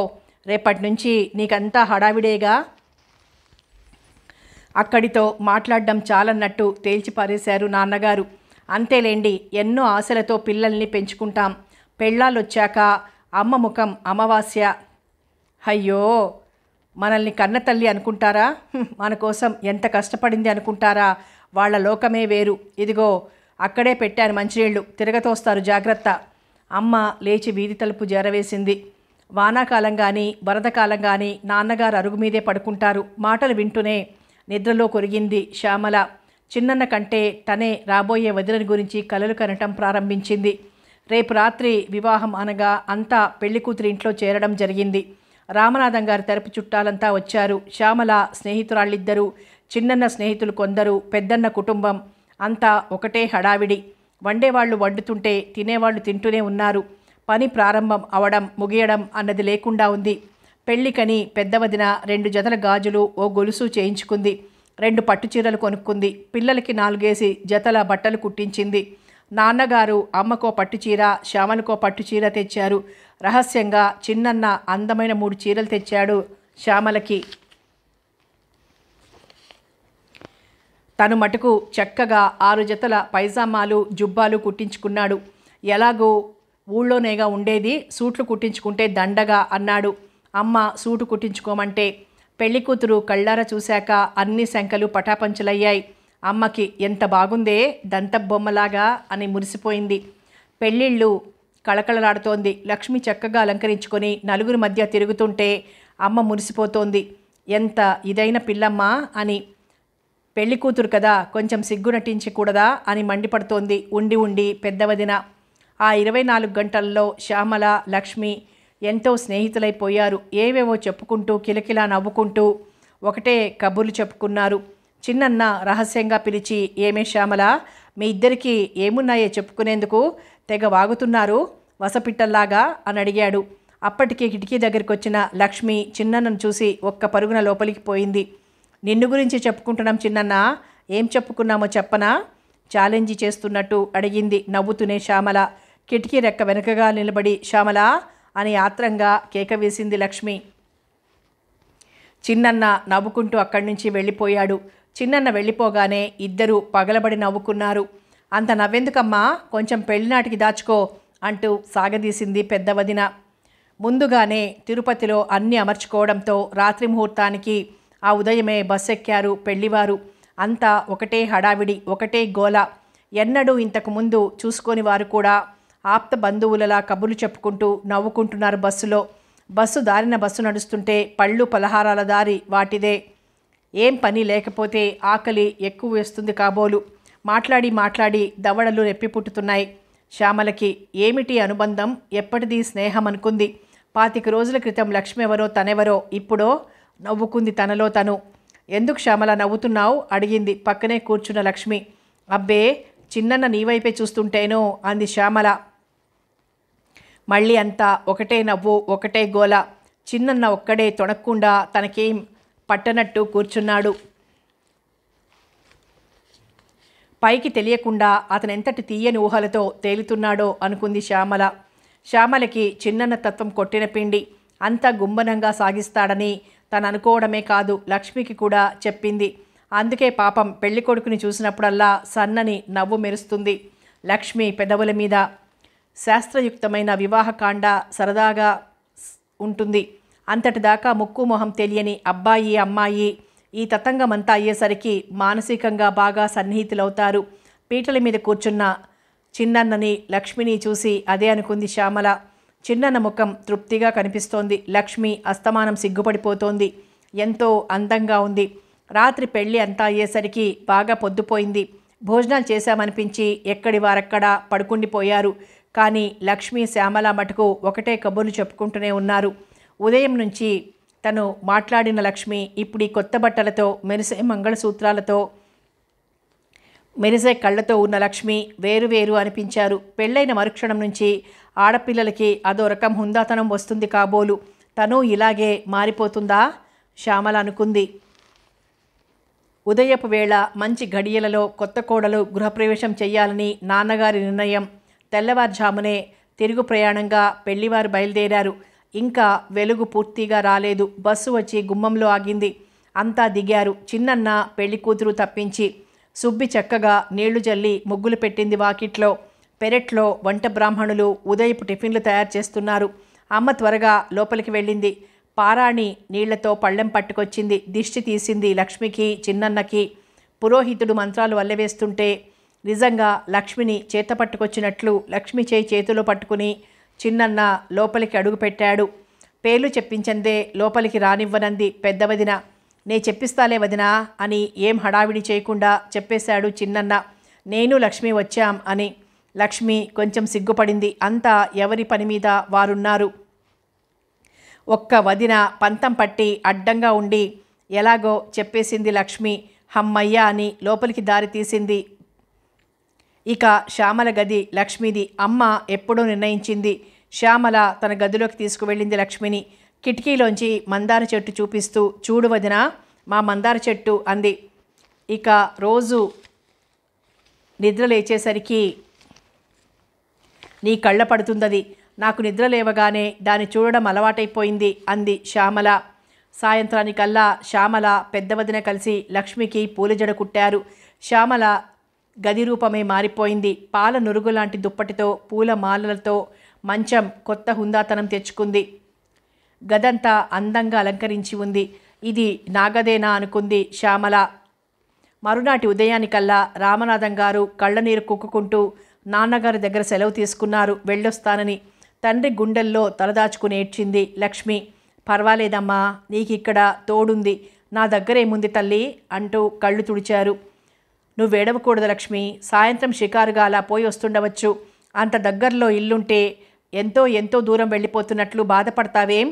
ఆప్యాయం ధ్వనిస్తూ లక్ష్మిని ఊరడించాడు చిన్నన్న. చిన్నన్నలో కొత్తగా పొటబరించిన ఈ లాలిత్యానికి ఆశ్చర్యపడింది శ్యామల. ఒక్క రోజులో మనుషులు ఎలా మారిపోతారో అనుకుంది. లక్ష్మి వచ్చిన వారం దాకా పెద్ద వదిన తల్లిదండ్రులున్నారు. తరువాత ఓ సాయంత్రం పెద్దన్నని పిలిచి నాన్నగారు చెప్తున్నారు, అమ్మాయిని మనమలని తీసుకువెడతానంటున్నారు మీ మామగారు. పోనీ ఓ 10 రోజులుండి వస్తారు, పంపు. అలాగే వెళ్ళనియండి అన్నాడు పెద్దన్న. ఓ 10 రోజులైనా హాయిగా ఉండవమ్మా తోడికోడలా అని చెప్పి మరీ ఎక్కింది కారు పెద్ద వదిన. లక్ష్మి సమాధానంగా చిరునవ్వు నవ్వింది. తన భార్య అంత హుందాగా ప్రవర్తించినందుకు సంతోషపడ్డాడు చిన్నన్న. మూతి ముడుచుకుంటుందేమో అని ఎదురు చూసిన శ్యామల కూడా అందుకు మెచ్చుకుంది. చూసావుటే ఎలా అందో అని అమ్మ ఒక్కతే అనుకుంది భోజనాల దగ్గర. పోనీలెండత్తయ్యా, ఏదో వేళా కోళాలనికి అలా అన్నారేమో అని సర్దేసిన చిన్న కోడలిని అమాంతం కౌగిలించుకుంది అమ్మ. అప్పుడే ఇంట్లోకి వస్తున్న చిన్నన్న కళ్ళపడింది ఆ దృశ్యం. నాకు తెలియకడుగుతాను కానీ అదేమిటే అమ్మా అన్నాడు నవ్వుతూ. సిగ్గుతో ముఖం చేతుల్లో దాచుకొని తన గదిలోకి పారిపోయింది లక్ష్మి. జరిగింది చెప్పింది శ్యామల. బంగారు తల్లిరా, ఎన్నాళ్ళిలా ఉంటుందో గాని అంది అమ్మ. పెరట్లో పువ్వులు కోస్తున్న శ్యామలకి గదిలోంచి నవ్వు వినిపించింది. మా అమ్మనే బుట్టలో వేసుకున్నావు, నేనో లెక్క అంటున్నాడు చిన్నన్న. మీరు మరీను, ఆవిడేం విపరీత మనిషి ఏమిటి, కష్టపడి బుట్టలు వేసుకునేందుకు అంటోంది లక్ష్మి. అసలు మాటలు రావనుకున్నానే నీకు, వేళాకోళం చేశాడు చిన్నన్న. పూలు కోస్తున్న శ్యామల అనకూడదని తెలిసే నేను అలాగే అనుకున్నాను చిన్నన్న అనేసి నాలుగు ఖర్చుకుంది. అప్పుడే చిన్న వదన వచ్చి 6 నెలలు గడిచింది. ఎంత తొందరగా పరిగెడుతోంది కాలం అనుకుంది శ్యామల. తను చక్కగా గోళ్లు పెంచి రంగు వేసింది. మద్యపాపిడి మానేసి పక్కపాపిడి తీసుకుంది. అలాగుంటే నీకు బాగుంటుంది అంది లక్ష్మి. చిన్న పిల్లవి అలా ఎప్పుడూ మద్యపాపిడి తీసుకుంటే బాగుండదు, ముఖం మరీ గుండ్రగా ఉంటుందని చిన్న వదనే మార్చిన సంగతి జ్ఞాపకానికి తెచ్చుకుంటుంది శ్యామల. పెళ్ళైన 6 నెలలకి ఇప్పుడే వదనం తీసుకుని చిన్నన్న వాళ్ళ ఇంటికి వెళ్ళాడు. రామనాథం గారికి ఆరోగ్యం సరిగ్గా ఉండడం లేదు. కూతుర్ని ఓ 1 రోజుల పాటు ఉండేలా పంపమని అడిగాడు. చిన్న వదిన బయటికి వెళ్ళిపోయిన తర్వాత కానీ తెలియలేదు ఇల్లు ఎంత చిన్నపోయిందో. మాట్లాడితే తను అమ్మ కూడా చిన్న వదిన అని లక్ష్మి అని పిలవడం అలవాటైపోయింది. శ్యామల ఆలోచనలన్నీ హఠాత్తుగా తుంచేశాయి. పెరట్లోంచి వినవస్తున్న కేకలు, అమ్మ పెద్ద వదిన ఘర్షణ పడుతున్నట్టున్నారు. తనకి తెలియకుండానే దీర్ఘంగా నిట్టూర్చింది శ్యామల. చిన్న వదిన వచ్చిన కొత్తలో అంతా హాయిగానే ఉంది. కానీ రాను రాను గృహ వాతావరణం మారిపోవడం, అది 2 నెలల నుంచి మరీ భరించరానిదిగా తయారవడం కళ్ళ ముందే జరిగిపోయింది. చిన్న వదినకి మాట పొందిక ఎక్కువ. ఉట్టినే 10 మాటలు మాట్లాడదు. పెద్ద వదిన తత్వం దానికి విరుద్ధం. నంగనాచి అని అలా గుట్టుచప్పుడు కాకుండా ఉండేవాళ్లే కొంపలు ముంచుతారని ఏమేమిటో అవకాశం చిక్కినప్పుడల్లా అంటూనే ఉంది పెద్ద వదిన. అయినా చిన్న వదిన దాన్ని లెక్క చెయ్యలేదు. సరికదా అసలు పట్టించుకోవడం మానేసింది. ఇంకో నెల 2 నెలల్లో పల్లెటూరికి వెళ్ళిపోయేది. ఇంతట్లో ఎందుకు ఇక్కడ గొడవలు పడ్డాం అని. నాన్నగారు అడపాదడపా వెళ్ళి అక్కడ ఇల్లు బాగులు చూస్తూనే ఉన్నారు. ఇంకన్నీ సిద్ధమే. చిన్న వదిన నాన్నగారికి కొంచెం స్వస్థత కుదరగానే వదిన చిన్నన్న వెళ్ళిపోతారు. పల్లెటూరికి కాపురమని తలుచుకున్నప్పుడల్లా ఏదో తెలియని బెంగ పీడించడం ప్రారంభించింది శ్యామలను. ఇన్నాళ్ళు పోల్చి చూసే అవకాశం లేక కానీ ఇప్పుడు ఈ చిన్న వదినతో పెద్దావిడని పోల్చి చూస్తుంటే ఎలా నెగ్గుకోవచ్చాం ఇన్నాళ్ళు అనిపిస్తోంది. అన్నయ్య మాట్లాడడానికి ఎప్పుడు అవకాశం ఇచ్చినా మనమే పోయి అక్కడుందాం, ఇక్కడ ప్రాక్టీసుతో కొట్టుకోవడం దేనికండి, అతగాడు ఎంఏ కాదా, ఏదైనా ఉద్యోగం చేస్తూ ఇక్కడుంటాడు అని అంటూనే ఉంది. చిన్నన్న పొలాల దగ్గర ఉంటే వాటిని జాగ్రత్తగా చూసి చివరికి ఇవన్నీ నావి అంటాడేమోనని వదిన భయం. ఆ భయం మూలాన్నే ఎన్నో మడత పేచీలు లేవనెత్తుతోంది. పుట్టింటి నుంచి తిరిగొచ్చిన తర్వాత ఈ రోషం మరీ ఎక్కువైపోయింది. ఏమో రోజులు ఇలా ఉన్నాయి, ఎవరిని నమ్మినా మోసం చేసేవారే, తల్లేమిటి తోడేమిటి అన్న భయం భీకర రూపం దాల్చి అసలు విశ్రాంతి లేకుండా చేస్తోంది పెద్దవదినని. అందుకే వెడితే అందరం వెళ్ళిపోదాం, లేకుంటే అక్కడ మేమే ఉంటాం అని ఈ కొత్త పేచీ లేవదీసింది. చిన్నవదిన ఊరికి వెళ్ళిన దగ్గర నుంచి ఏదో ఒక గొడవ చెలరేగుతూనే ఉంది. ఎంత సర్ది చెప్పాలని చూసినా శ్యామల తరం కావడం లేదు. అందుకే వినిపించుకోకుండా ఊరుకోవడమే ఉత్తమమని కిటికీలో కూర్చుని మందార చెట్టుకేసి అటూ ఇటూ అతి హడావిడిగా తిరుగుతున్న పిచ్చుకలకేసి చూస్తోంది శ్యామల. మీరెన్నైనా చెప్పండి, మీరు పూర్తిగా మారిపోయారు అంటోంది వదిన. అది కాదే సుందరి, ఏదో మాట వరుసకి అన్నానే అనుకో, దానికి సమాధానం చెప్పక పాత పురాణాలన్నీ తెస్తావెందుకు? ఎన్నాళ్లకు అమ్మ సౌమ్యంగా ఒక ప్రశ్న వేసింది అనుకుంది శ్యామల. ఎర్రగా బుర్రగా ఉందని అంతా నెత్తిన ఎక్కించుకుంటున్నారు. నేను నా పిల్లలు అలసైపోయామా? నేనేం దిక్కులేక ఈ ఇంటి చాకరీకి వచ్చానా? మా నాన్నేం గతిలేనివాడు కాదు, నేను గతిలేని దాని కాను. ఇలా లోపల స్వయం పాఠాలు చేసే బదులు మీరు వేరే ఉండండి, మేం భరించలేం అనేయొచ్చుగా. అదే వద్దంటాం. నిన్నెవరుండొద్దన్నారు? నీకు ఇష్టం లేకపోతే నువ్వే వేరు వెళ్ళు, నీ కొంగు పట్టుకొని వాడు వస్తాడు. అంతేకాని లక్ష్మినేమనకు, పాపం తల్లి లేని పిల్ల మనింట వచ్చి పడింది అని మనమేమైనా ముద్దు చేస్తున్నామా? పెళ్ళై గృహప్రవేశం చేసింది, అది మొదలు వంటింటి ప్రవేశం చేసింది. ఎవరెప్పుడేది అడిగినా ఎంత ముద్దుగా చేసి పెడుతోంది. నా తోడబుట్టిన దానిలాగా చేస్తోందే గాని చెయ్యాలని, చేయకపోతే గడవదని అనినా అంది అమ్మ. అంతే మీకంతా మత్తుమందు జల్లినట్టుంది ఇప్పుడు. అక్కడ చేరి ఆ భూమి కాస్త స్వాహా అని మమ్మల్ని గడప తొక్కకుండా చేస్తుంది. అప్పటికి కానీ తెలిసిరాదు అమ్మాయి గారికి అసలు నేర్పు. విషం కక్కుతోంది పెద్దవదిన. ఏం ఆడవాళ్ళు, ఆడవాళ్ళకి పడదే. ఇక ఇతర సభ్య ప్రపంచంలో వీరలా ఇముడుతారు. ఎదుటి ఆడది తమకంటే నేర్పరి అయితే ఓర్వలేరు, అందగత్తి అయితే అసలే ఓర్వలేరు, ఆస్తిమంతురాలైతే కంట నిప్పులు పోసుకుంటారు, అనుకూల గృహిణి అయితే అది చెడగొట్టాలని సతమతమవుతారు. కిటికీలోంచి దిగి వంటింటి దగ్గరికి వెళ్ళింది శ్యామల. పెరట్లో మంచం మీద కూర్చుని తలదువ్వుకుంటోంది పెద్దవదిన. వంటింటి గడపలో కూర్చుని బియ్యం బాగు చేస్తోంది అమ్మ. ఎవరైనా చూస్తే వీళ్ళేనా ఇంతింత మాటలు అనుకుంటారు. చూడ్డానికి ఆ దృశ్యం అంత మామూలుగా ఉంది. శ్యామల వెళ్ళి తల్లి పక్కనే కూర్చుంది. శ్యామలను చూడగానే మళ్ళీ ప్రారంభించింది. ఇదిగో ఈ వెర్రిబాగులు దొకతే పులిని చూసి నక్క వాతెట్టుకున్నట్టు తయారవుతోంది. ఏం ముద్దు ముచ్చట్లకి లోటు లేదు. తక్కువ కట్నం మా తమ్ముని చేసుకునేందుకు ఈ రంభకి లోటొచ్చింది. శ్యామల వచ్చే నవ్వు నాపుకుంటూ మధ్యన నా గొడవ ఎందుకులే, మీరు తేల్చుకోండి అంది. ఏముంది తేల్చుకునేందుకు? గువ్వపిట్టల్లా వారిద్దరూ అక్కడ చేరతారు. ఈయన ఎంత సంపాదిస్తే అంతా ఇక్కడ స్వాహా చేస్తూ మనం కాలక్షేపం చేస్తాం. ఆ రామనాథం గారు ఉట్టినే ఇచ్చారేం పిల్లని, బాగా ఆలోచించే ఇచ్చారు అంది. వదిన, నువ్విన్ని అంటున్నావు కదా, ఒక్కటి అడగనా? చిన్న వదిన కానీ చిన్నన్న కానీ నాన్నగారు వెళ్ళమంటున్నారు కనుక వెడుతున్నారు. వాళ్ళకి వెళ్ళిపోవాలని ఉండి కాదు. అయినా ఉన్న ఇద్దరు కొడుకులు నాన్న చెప్పినట్టు చేయకపోతే ఎలా చేస్తారు? పోనీ పెద్దన్నతో చెప్పి నువ్వు ఒప్పించు, మీరే వెళ్ళి అక్కడ ఉండండి. మీరు తనకి ద్రోహం చేస్తారని నాన్నగారు కూడా అనుకోరు అంది నెమ్మదిగా శ్యామల. పెద్ద చెప్పావులే, అయినా అవన్నీ నీకిప్పుడేం అర్థమవుతాయి? పెళ్ళై పిల్లల తల్లివయ్యాక అప్పుడు ఇవన్నీ వంటబట్టేది అంది సిగ చుట్టుకోవడం ముగించి అద్దంలో వెనక పక్క సిగ చూసుకోవాలని తాపత్రయపడుతూ. ఇక్కడ చిన్న వదిన ఉండి ఉంటే చక్కగా అద్దం అందుకొని వెనక్కి సిగ కనపడేలా పట్టుకునేదే అనుకుంది శ్యామల. మరిదికి కూడా పెళ్ళైపోయింది, ఆస్తి పంచేసుకొని హాయిగా ఎవరి మానాన వాళ్ళుంటే ఏ గొడవ ఉండదని పెద్దవదిన ఊహ. కానీ నాన్నగారి ఆస్తి స్వార్జితం, అది వారి తదనంతరం వారెవరికి ఇవ్వాలనుకుంటే వాళ్ళకి ఇవ్వవచ్చు అని తెలియదు. చెప్పినా తెలుసుకునే స్థిమితం లేదు. ఒకే రకం స్థానం ఆక్రమించుకున్న చిన్న వదిన పెద్ద వదినల మధ్య ఎంత తారతమ్యం అనుకుంది శ్యామల. అన్నయ్యలు అంతే. పెద్దన్న ఉట్టి బోళా మనిషి. ఓ క్షణం ఉబ్బిపోతాడు, మరుక్షణం డీలా పడిపోతాడు, కోపంతో విరుచుకుపడతాడో ఒకసారి, ఎంతో సౌమ్యంగా ప్రవర్తిస్తాడు ఇంకోసారి. చిన్నన్న అలా కాదు, అంతా అదో తరహా. మొక్కుకు సూటిగా తను చెయ్యవలసింది చేస్తూ పోతాడు. అంత మాత్రం చేత తీక్షణంగా ఉండే రకం కాదు.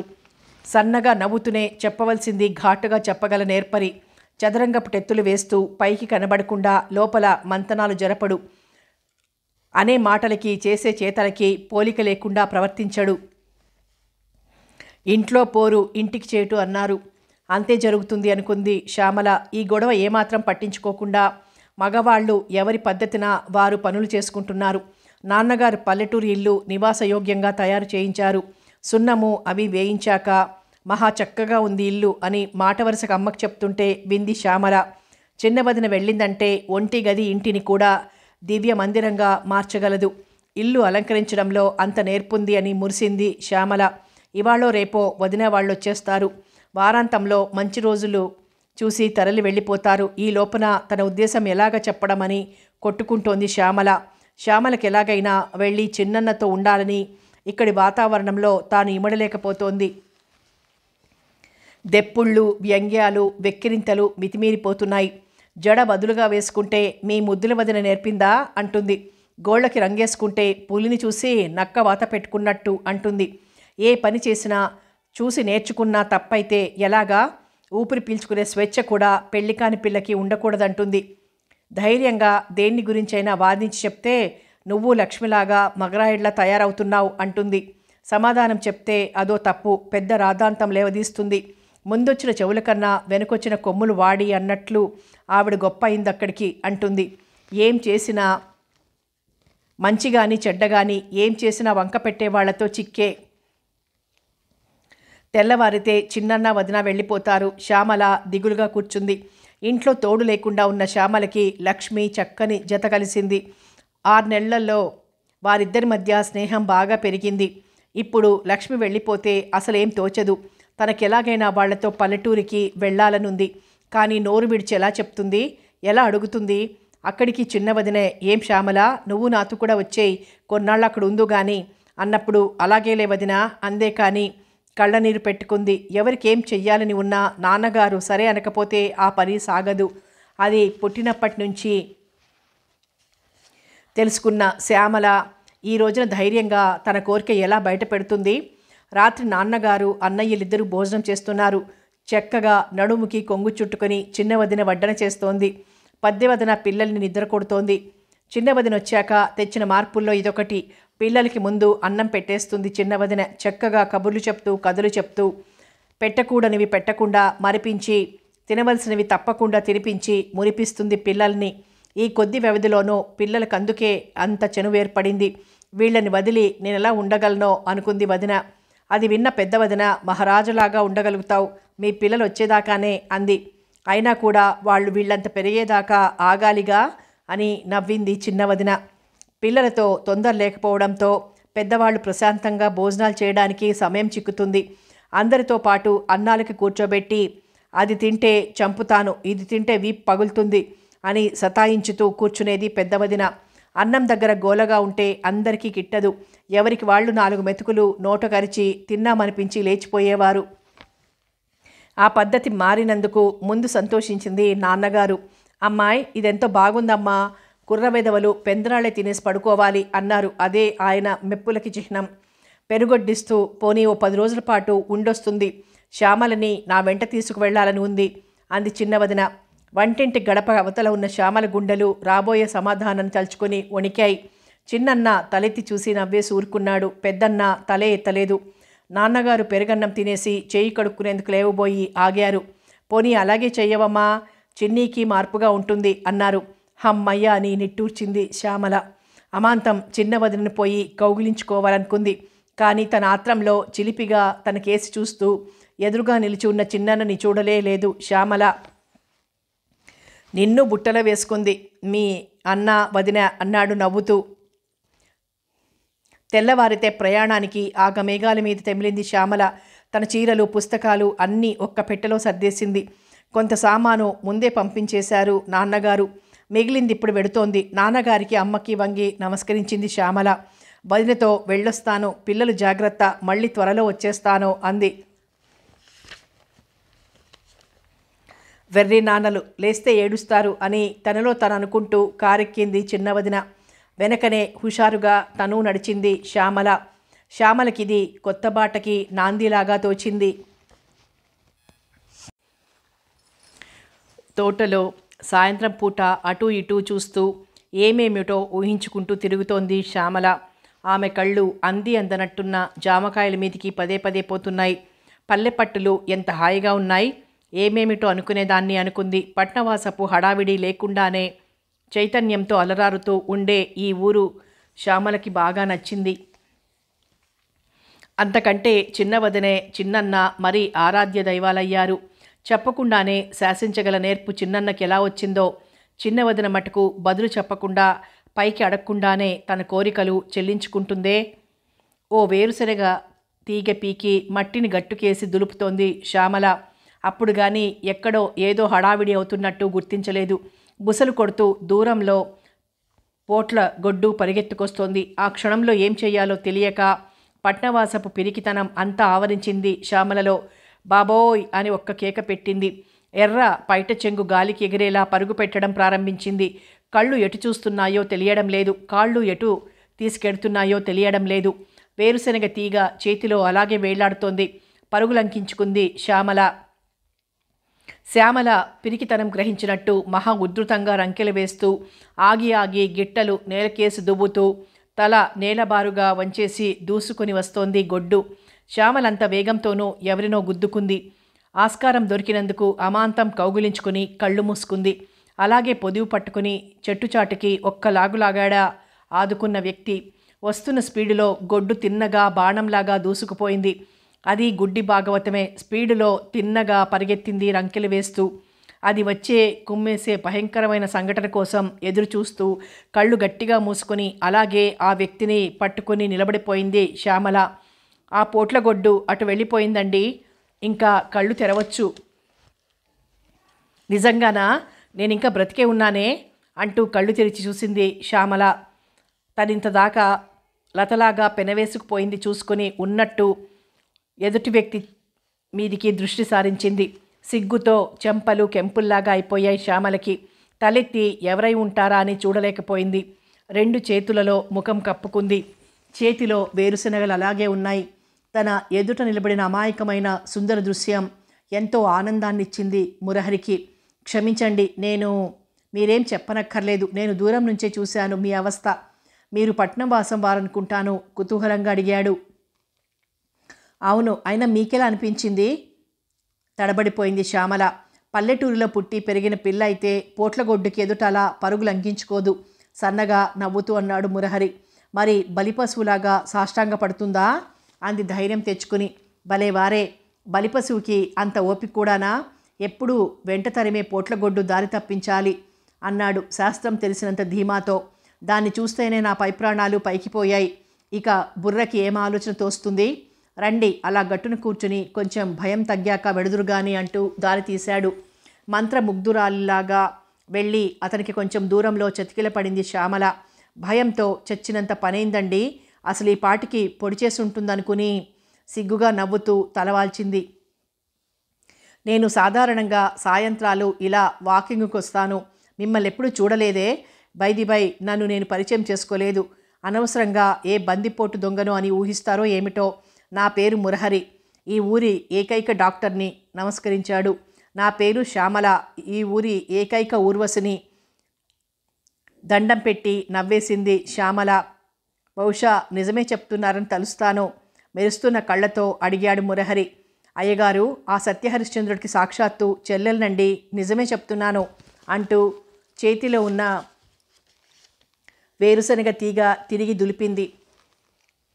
ఆ విసురులో ఏదో కంట్లోకి వచ్చి పడింది. అబ్బా అని ఆటోమేటిక్గా కన్ను మూసేసింది శ్యామల.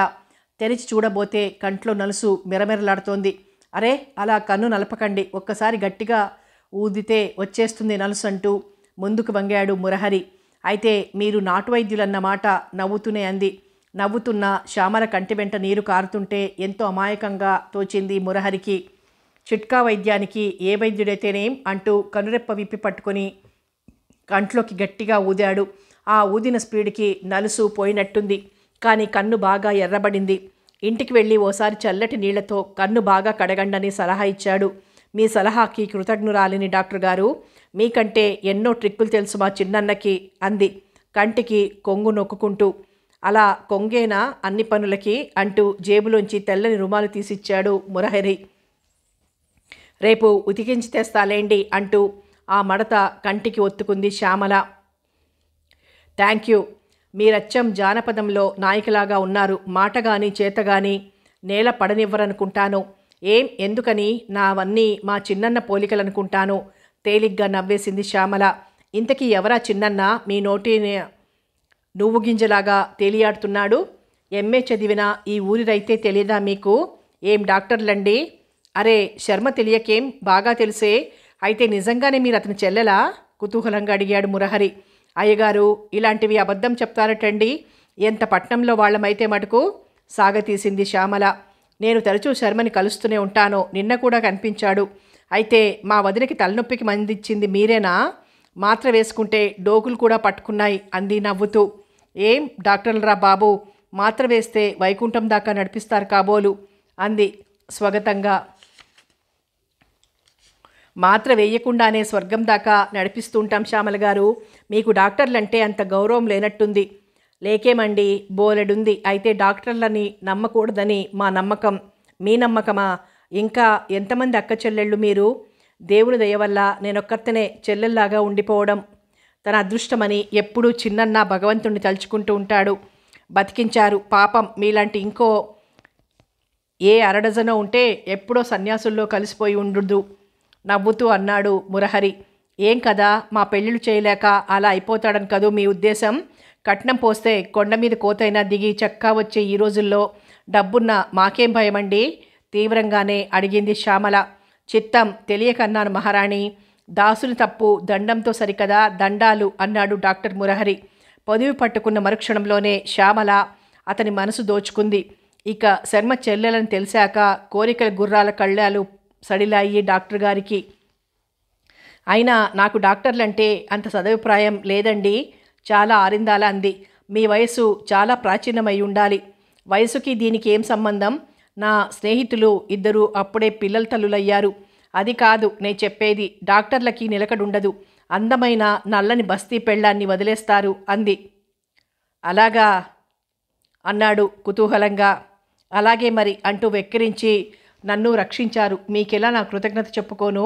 నమస్కారం, నే వెడతానండి, చాలా ఆలస్యమైందంటూ లేచింది. మురహరి కూడా లేచాడు. శ్యామల వెళ్ళిపోతే మళ్ళీ ఎప్పుడు కనిపిస్తుందో తెలియదు. నేను సాధారణంగా ఇటు సాయంత్రం పూట వస్తుంటాను. చిత్తం, ఇక మీదట నేను మీ దారికి అడ్డురాను అంది. అది కాదండి, నా డిస్పెన్సరీ 6 తర్వాత తెరుస్తాను. అప్పుడే రైతులు నెమ్మదిగా తీరుబాటుగా వస్తారు. ఈలోగా నా కాలక్షేపం ఈ నడక అన్నాడు. మీరు ప్రాక్టీసు లేదని నేను అన్నానటండి, సంజాయిషి ఇస్తున్నారు. మీరు చాలా చాలా లిటిగెంట్గా ఉన్నారే. మా పెద్దన్న లాయర్ లేండి నవ్వేస్తూ ఇంటికి నడిచింది శ్యామల. ఈసారి వచ్చినా కొంచెం జాగ్రత్తగా ఉండండి, పోట్లగొడ్డు పగపడుతుందంటారు హెచ్చరించాడు మురహరి. నిజంగానా? నమ్మలేకపోయింది శ్యామల.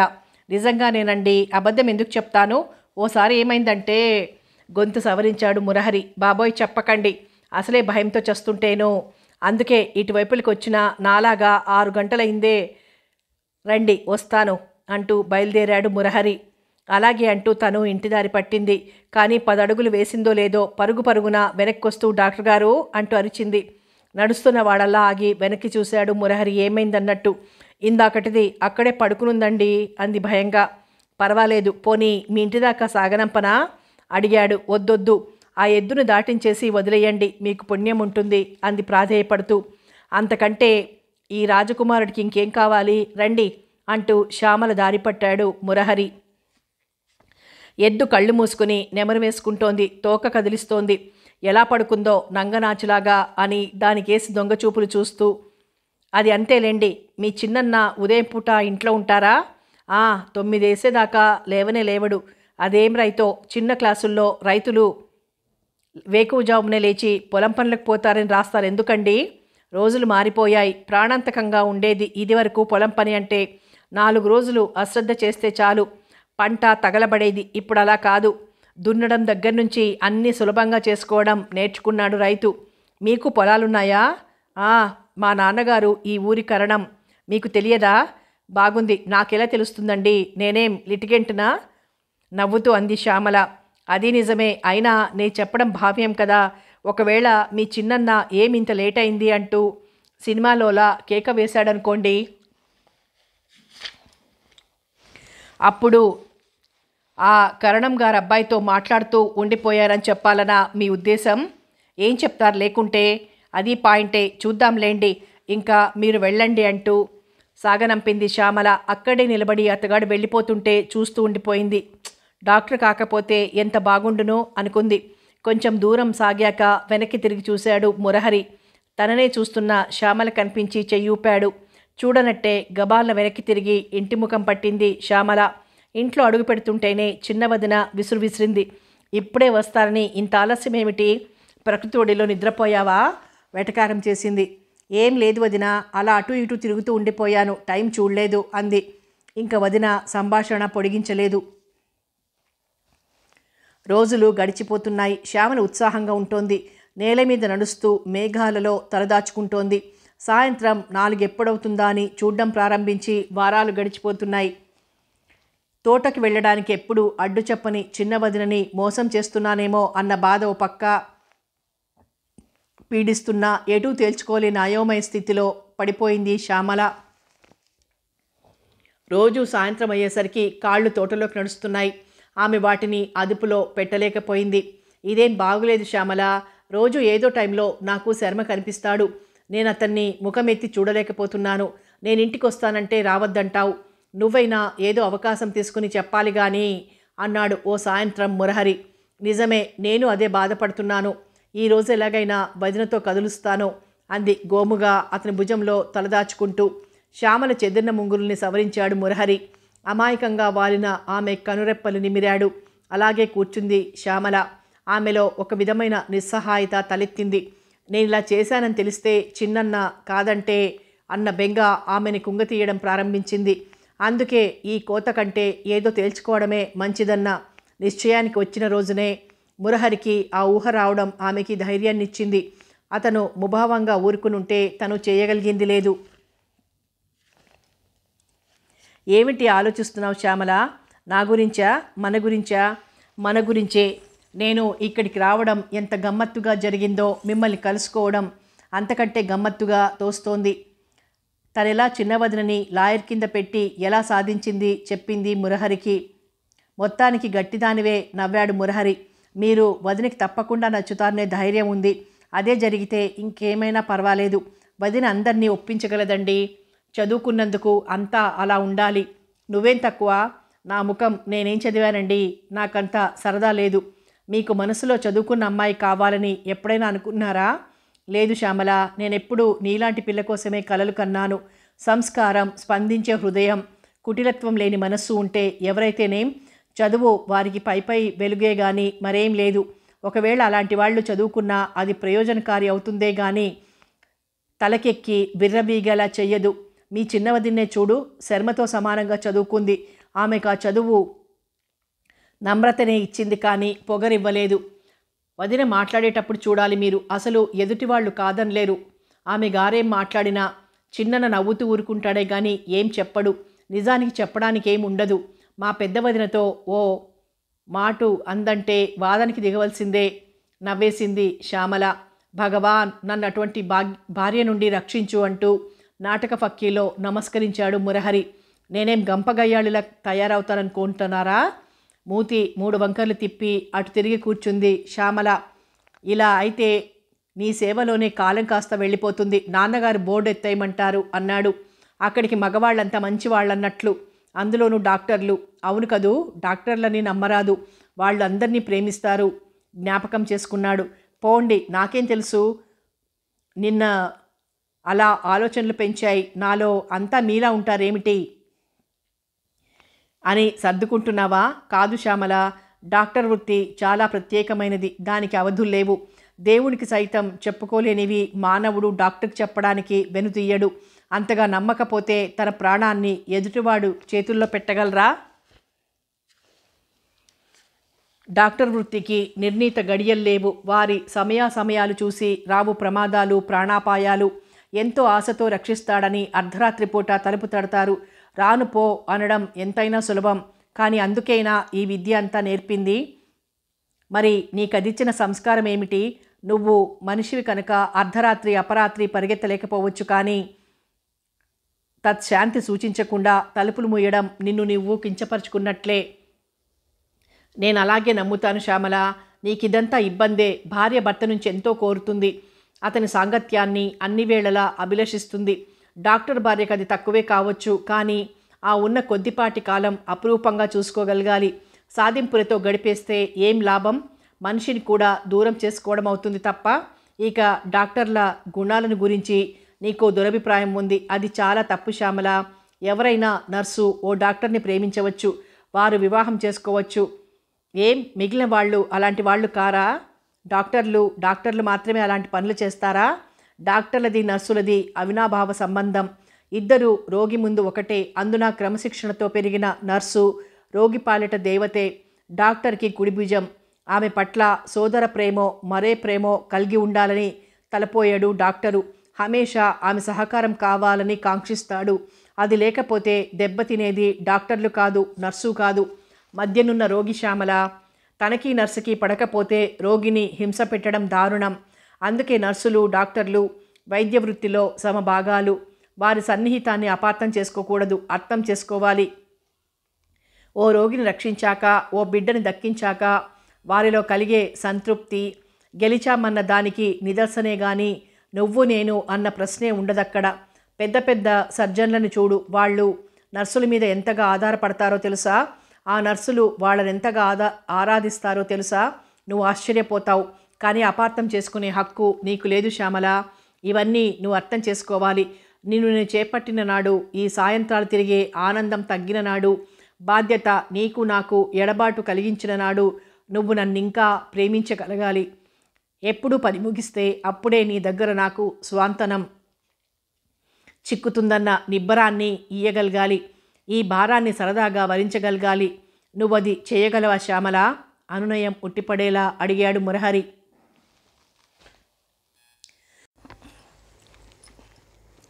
శ్యామల కంటినీరు ధారగా చెంపలపై జారుతోంది.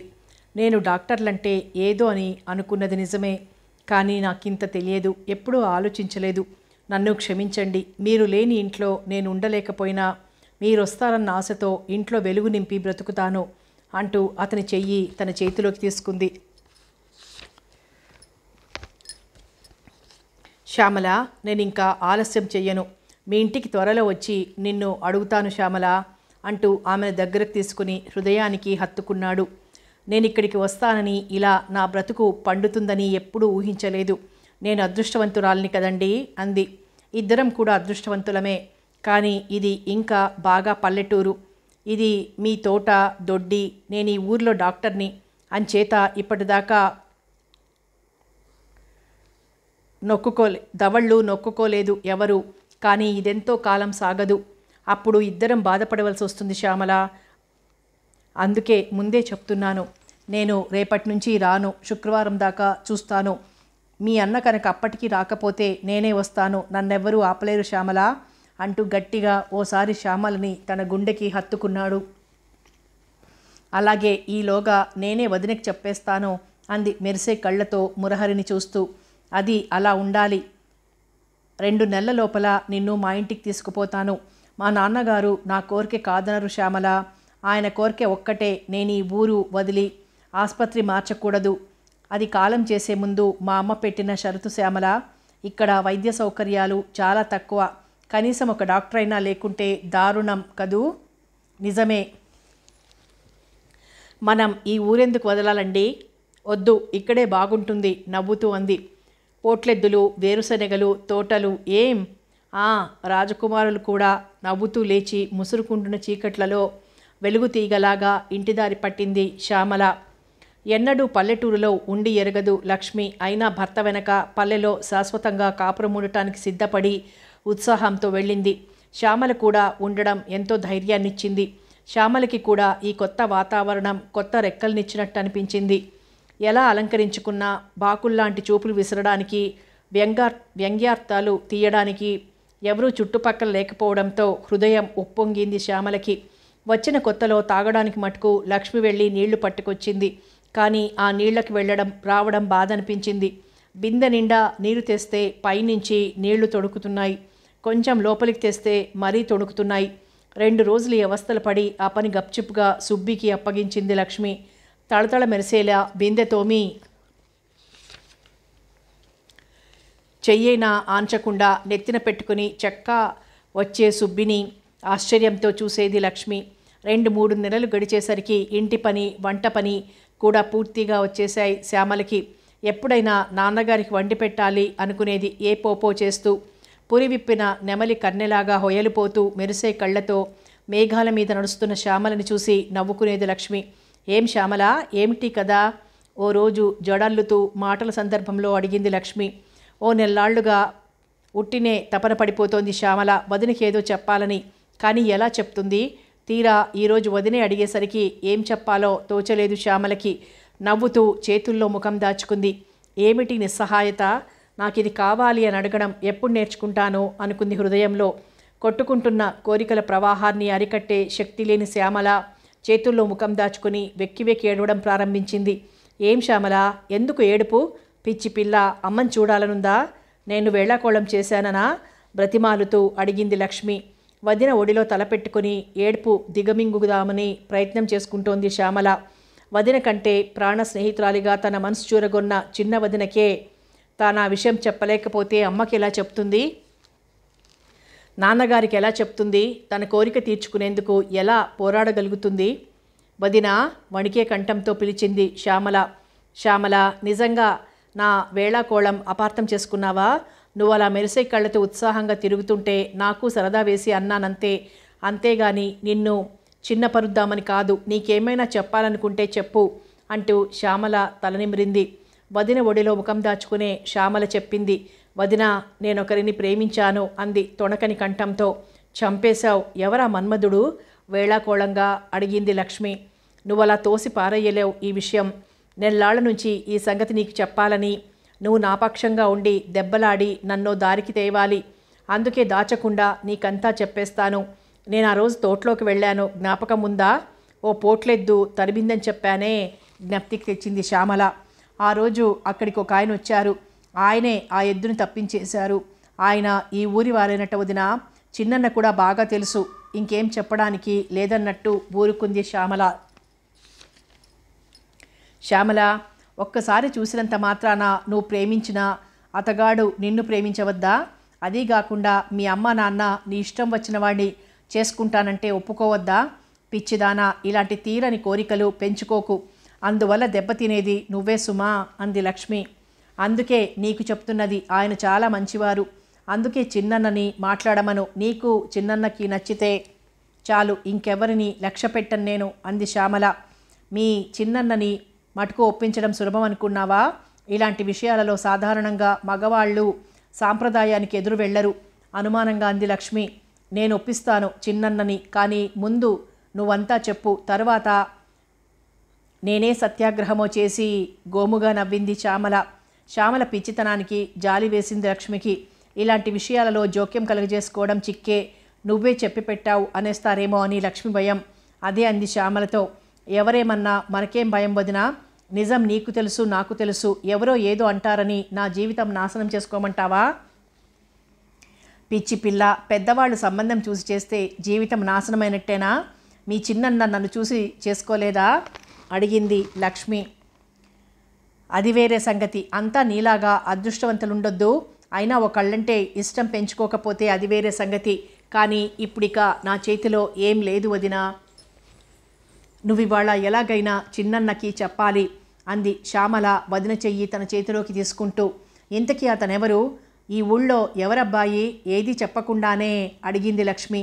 ఈ ఊరికి ఏకైక డాక్టర్ ఆయన అంటే తెలుస్తుందిలే చిన్నన్నకి సిగ్గుపడుతూ చెప్పింది శ్యామల. ఇంతకీ నువ్వేం కాలం వృధా చెయ్యలేదు. ఇంతకు ముందుకు సాగనివ్వకుండా వదిన నోటికి చెయ్యి అడ్డం పెట్టింది శ్యామల. నువ్వేం చెప్పకు, నువ్వు నాకీ మేలు చేసి పెట్టు, చచ్చి నీ కడుపును పుడతాను అంది నవ్వుతూ శ్యామల. సరే, నీలాంటి కూతురా నాకు నంగనాచి నవ్వింది లక్ష్మి. నువ్వేమైనాను, నేను ఇలా నవ్వుతూ బ్రతికి ఉండాలంటే నువ్వు నా పక్షాన అందరినీ ఎదిరించి దెబ్బలాడక తప్పదు. అదేనా?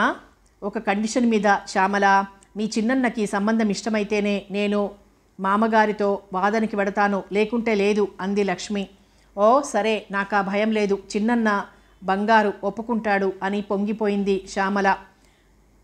చీకటి నలుమూలలా అలుముకుంటోంది. పెరట్లో పాకలో సుబ్బి వంట చేస్తోంది కాబోలు. కట్టెలు చిటపట పేలుతున్నాయి.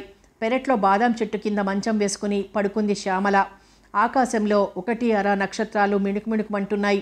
చూస్తూ ఉండగానే ఆకాశం అంతా నక్షత్రాలతో నిండిపోయింది. చీకటి బాగా పడింది. ఇంట్లోంచి చిన్నవదిన పిలుపు గట్టిగా వినపడింది. ఒక్క ఉదాటును లేచి లోపలికి పరిగెత్తింది శ్యామల.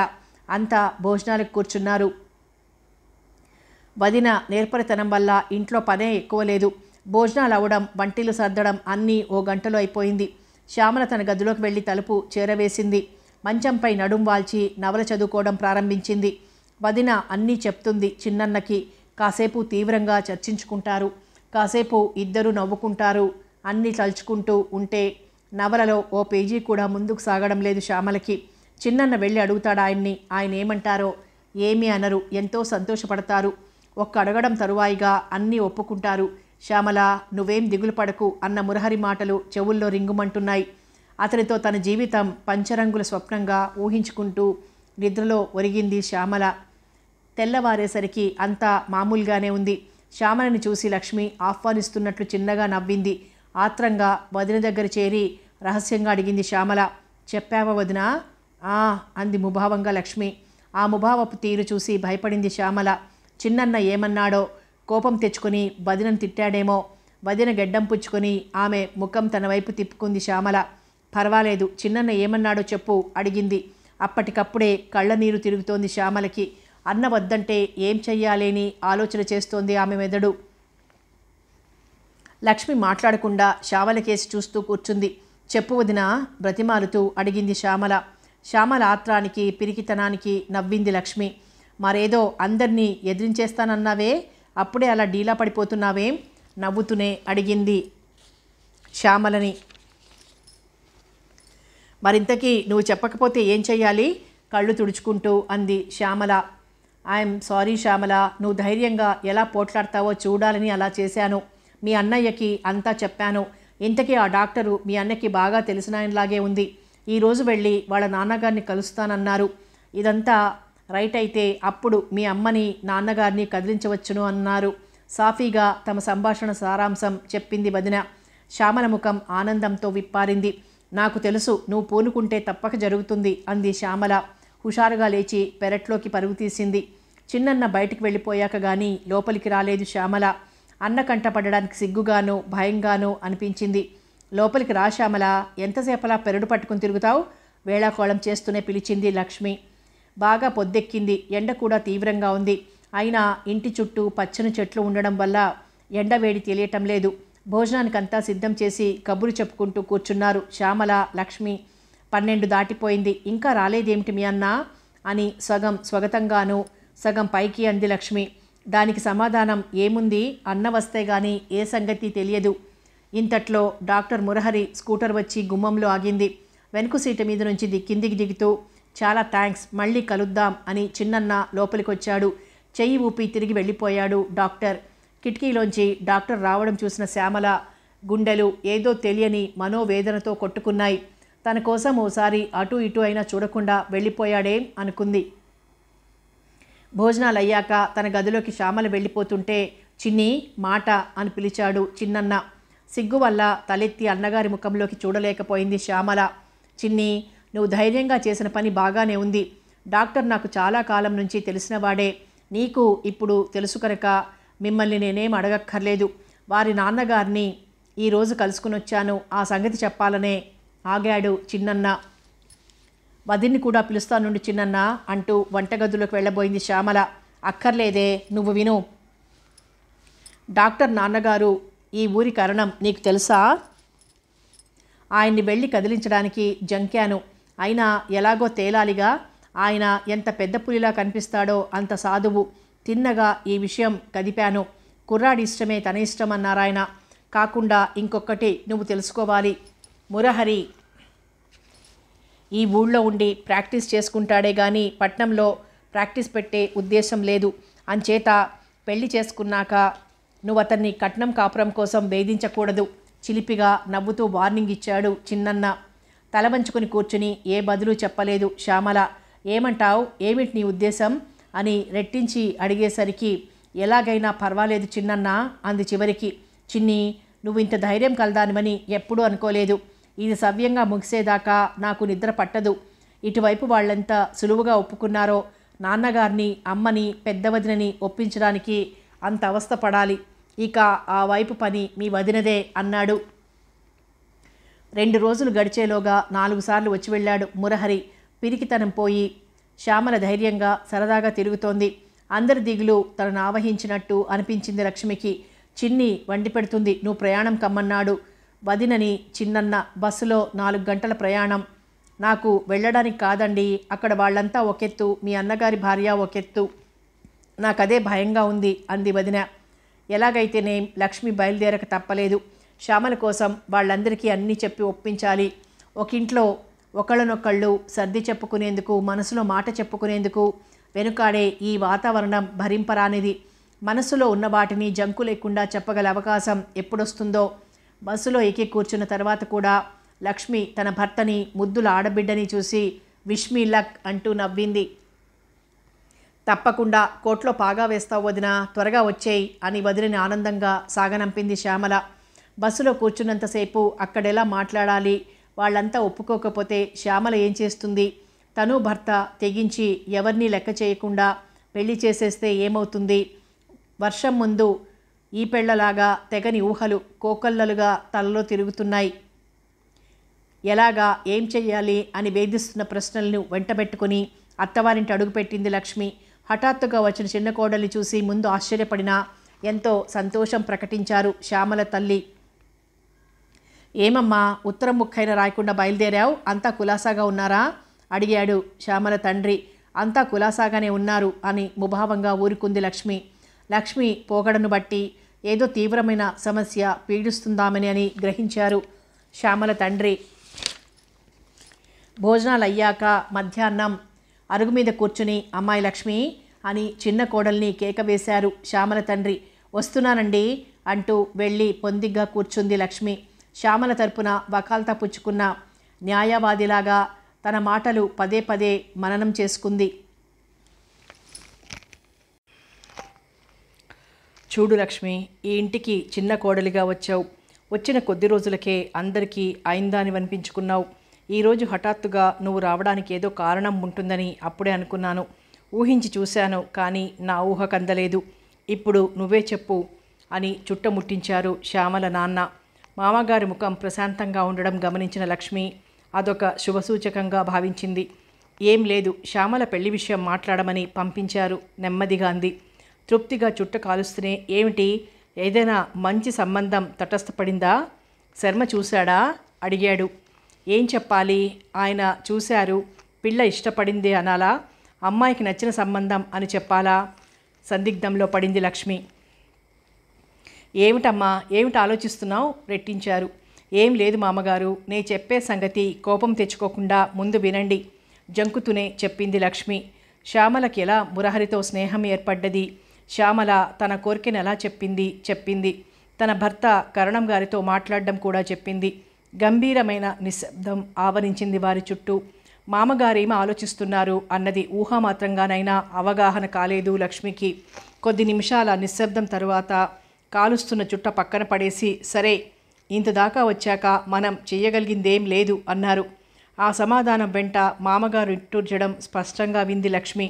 గౌరవానికి భంగకరంగా శ్యామల ప్రవర్తించలేదని నే చెప్పగలను. నా దగ్గర అమ్మాయికి ఏర్పడ్డ చనువు ధైర్యాన్ని కూడా ఇచ్చింది. అందుకే నాతో చెప్పింది.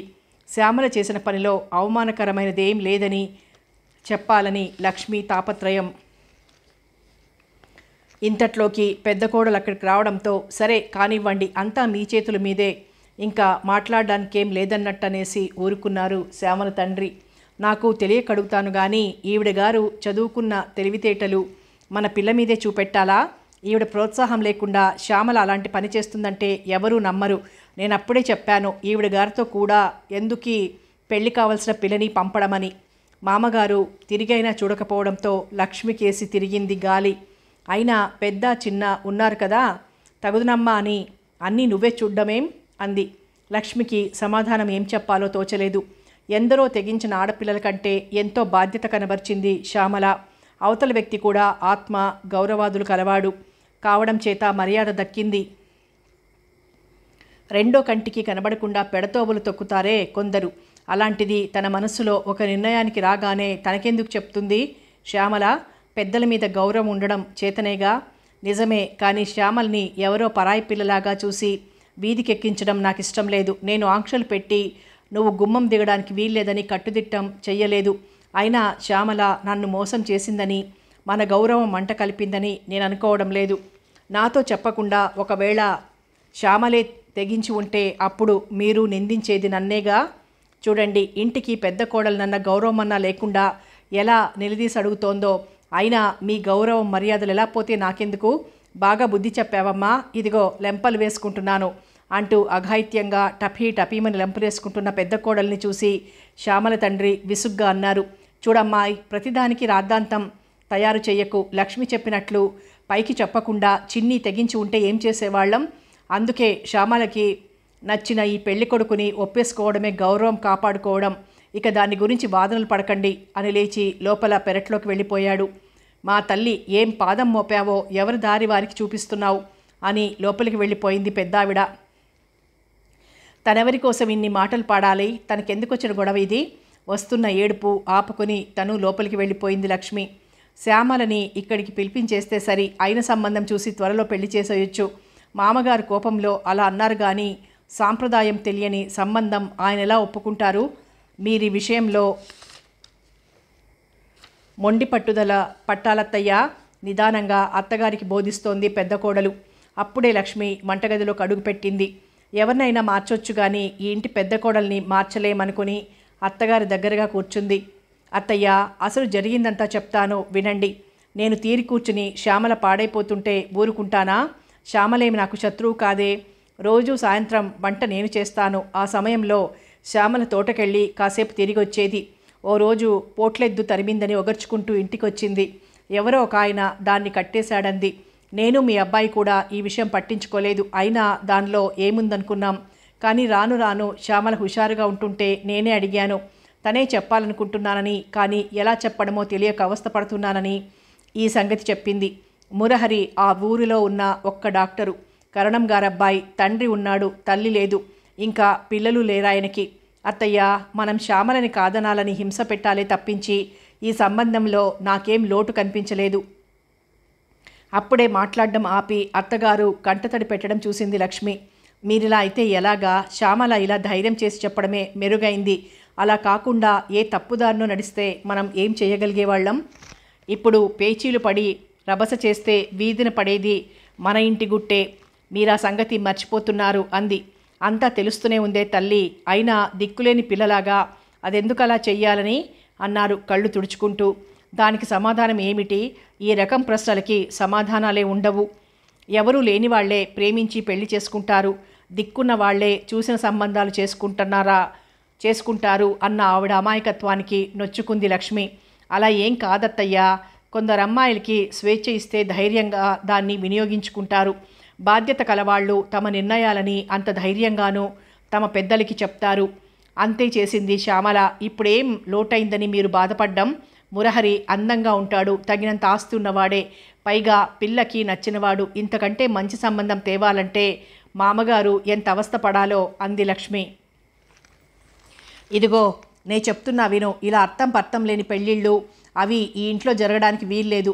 మీ ఆయన ఒక్కడికే కాదు, శ్యామల మీద బాధ్యత మా ఆయనకి ఉంది. ఈ సంబంధానికి ఆయన చస్తే ఒప్పుకోనివ్వను అని రుసరుసలాడుతూ అక్కడి నుంచి వెళ్ళిపోయింది. ఇక ఏం చెప్పాలో తెలియక చూస్తూ కూర్చున్న చిన్న కోడల్ని చూస్తూ ఊరుకున్నారు శ్యామల తల్లి. ఆవిడకి ఎటు చెప్పాలో తెలియలేదు. ఆయన గప్చుప్గా ఒప్పేసుకుంటారని నే కలలో కూడా అనుకోలేదు అన్నారు సగం స్వగతంగా. ఇదే అదరని లక్ష్మి అంది. మీరలా అంటారేమిటి? ఆయనకి ఇప్పుడు మంచి చెడ్డ తెలియదు కనుకనా? ఒకప్పుడు పంతాలకు పోయి శ్యామల బ్రతుకు నాశనం చేయడం మినహా చేయగలిగిందేముంది అంది. మరి అంతేలే అన్నారు నీరసంగా శ్యామల తల్లి. ఆ రాత్రి భోజనాల దగ్గర నిశ్శబ్దం తాండవించింది. ఎవరి ఊహలతో వారు సతమతమవుతున్నట్టున్నారు. చివరికి లక్ష్మి, బావుగారు మీరు శ్యామల విషయం విన్నారు. మీ తమ్ముడు చేసిన దాంట్లో తప్పేముంది? అటు వాళ్ళు ఒప్పుకుంటేనా మనం ఏదైనా చేయగలిగేది అంది సంభాషణలోకి దింపాలని. బావగారు వంచిన తల ఎత్తలేదు సరికదా. చాలా కోపంగా కూడా ఉన్నట్టు గ్రహించింది లక్ష్మి. ఇక మౌనంగా ఉండడం సహించలేక, నువ్వేదో ఈ ఇంటికి వచ్చావు, నీ స్థానం నువ్వు నిలబెట్టుకోవాలంటే ఇలాంటి విషయాల్లో జోక్యం కలిగించుకోకు. ఈ పెళ్లి జరగడం అసలు ఇష్టం లేదు నాకు. నాన్నగారేదో ఓపిక లేనట్టు అనేశారు కానీ నా కంఠంలో ప్రాణం ఉండగా ఇది జరగనివ్వను. ఎంత అప్రతిష్ట అన్నారు. తన భర్త అంత తీవ్రంగా మాట్లాడడం చూసి ఉబ్బిపోయింది పెద్ద కోడలు. అంతే కావాలి, లేకుంటే అనుకుంది. అంటే ఇప్పుడేం చేద్దామని అడిగింది లక్ష్మి. ఏం చేద్దామని కదూ, 4 తన్ని శ్యామల్ని ఇక్కడికి లాక్కొస్తాను. 2 నెలల్లో ఇంకో సంబంధం చూసి కట్టబెడతాను ఆవేశంగా అంటున్న పెద్ద కొడుకును చూసి, శాస్త్రి దానివల్ల ప్రయోజనం ఏమిట్రా? అక్కడ శర్మ గౌరవం దక్కకపోవడానికి తోడు ఇటు శ్యామల ఏ అఘాయిత్యమో తలపెడితే అన్నారు తండ్రి. అలా ఎందుకు జరగనిస్తాం నాన్న? అక్కడ దానికి కొమ్ములు ఇచ్చారు, అందుకే అలా తయారైంది అన్నాడు శాస్త్రి. అదిగో ఈవిడ మూలాన్నే అన్నాడు మళ్ళీ. ఆ మాటతో శ్యామల తండ్రికి ఆవేశం వచ్చింది. శాస్త్రి, లక్ష్మిని ఎందుకంటావు? మన బంగారం అలాంటిదనుకోకూడదు. మన గుట్టు రచ్చకెక్కకుండా గుంబనంగా గౌరవంగా సాగిద్దామని తాపత్రయపడుతున్న పరాయి ఇంటి నుంచి వచ్చిన పిల్లరా లక్ష్మి, మర్చిపోకు అని గదమాయించారు. తన నిర్ణయం మారదని లక్ష్మికేసి తిరిగి, అమ్మాయి నువ్వు మధ్యాహ్నం బస్సులో వెళ్ళు, అక్కడ మీరే వెళ్ళి జరిపించండి. నాకు లేచి తిరిగే ఓపిక లేదు. శాస్త్రికి పెళ్ళి ఇష్టం లేదు కనుక రాడు అనేసి లేచారాయన. అలా కోపగించుకుంటే ఎలాగండి? ఉన్న ఒక్క పిల్లకి అచ్చట ముచ్చట అంటున్న భార్యని ఒక్క కసురు కసిరారు. ఏమక్కర్లేదు, మనం పోయేనాడు దాని ఆస్తి భాగం దానికిద్దాంలే. అంతా కలిసి నిండుగా పెళ్లి జరిపిద్దామని ఆ పూటంతా రకరకాలుగా బ్రతిమాలింది లక్ష్మి. శాస్త్రి భోజనం ముగిసిన తక్షణం బట్టలు వేసుకుని కోర్టుకు వెళ్ళిపోయాడు. పెద్దావిడ తలుపులు బిగించుకొని పడుకుంది. లక్ష్మి అత్తగారి దగ్గర కూర్చుని ఇందులో తన పాత్ర చాలా తక్కువ అని చెప్పింది. ఎవరిని ఎవరు మోసం చేసుకోవడం కానీ అవమానపరచడం కానీ జరగని విధంగా ఈ పెళ్లి జరిపించాలి, మీరు ఆలోచించండి అంది. సాయంత్రం బస్సుకి ప్రయాణమైంది లక్ష్మి. వెళ్ళబోయే ముందు అత్తగారు కోడల్ని వెనక్కి పిలిచి, దాని పెళ్లికైనా ఉంటుందని ఈ చంద్రహారం చేయించాను. దానికి నా చేతులతో పెట్టే యోగ్యత లేదు కాబోలు. నువ్వైనా ఇచ్చి చెప్పు. అయిన వాళ్ళ ఇందరి మనసులు నొప్పించినా తను సుఖంగా ఉంటే చాలు అని మళ్ళీ కంటతడి పెట్టారు. మీరేం బెంగ పెట్టుకోకండత్తయ్యా, ఎలా జరగాలనుందో అలా జరుగుతుంది. ఈ ద్వేషాలు కార్పణ్యాలు ఓ క్షణం పక్కకు నెట్టి శ్యామల భవిష్యత్తు గురించి ఆలోచిస్తే చాలు. ఇప్పుడు ఈ పట్టింపులున్న కాలక్రమాన అవే మాసిపోతాయి. కానీ ఇప్పుడు మనం మన పెద్దరికం నిలబెట్టాలన్న మిషతో కాదంటే శ్యామల మనకిక ఉండదు. మీరేం బెంగపడకండి, అన్నీ సర్దుకుంటాయి అని అత్తగారిని ఓదార్చాలని చూసింది. పెద్ద కోడలు గది వదిలి యువతలకైనా రాకపోవడం గుర్తించిన ఆవిడ ఇదేదో చిలికి చిలికి గాలివాన కాక తప్పదు అనుకుంది. బస్ ఎక్కించడానికి వచ్చిన మామగారు ఏమాత్రం ఆందోళన పడుతున్నట్టు తోచలేదు. కోపం కొద్దీ సరే దాని కర్మం అన్నట్టు తోచలేదు లక్ష్మికి. పోనీ మీకంతగా నచ్చకపోతే వచ్చి చెప్పి చూడండి, బావగారు అసలు పరిస్థితి గుర్తించేలా లేరు అంది. అమ్మాయి లక్ష్మి, ఇక ఈ విషయం గురించి చర్చించుకున్న కొద్దీ అర్థం లేకుండా పోతుంది. మనం చేసేదైనా దానికి పెళ్ళే కదా. నువ్వు శర్మ కలిసి చెయ్యండి, నాకేం అభ్యంతరం లేదు. శాస్త్రి అంటావా, వాడి సంగతి నీకు తెలియదు. అయినా వాడి ధోరణే వేరు అన్నారు. బస్సులో ఎక్కి కూర్చుని కూడా మరో మాట అడిగింది లక్ష్మి. ఓసారి వచ్చి చూడకూడదా అని. నువ్వు ధైర్యంగా ముందడుగు వెయ్యి. ఇంకా జంకకు. శ్యామల నీ తోడబుట్టిందైతే దాని మంచి చెడ్డలు గమనించి ఇలాంటి పరిస్థితిలో ఏం చేస్తావో అదే చెయ్యి తల్లి. నా ఆశీర్వాదం ఎప్పుడూ ఉంటుంది నీకు.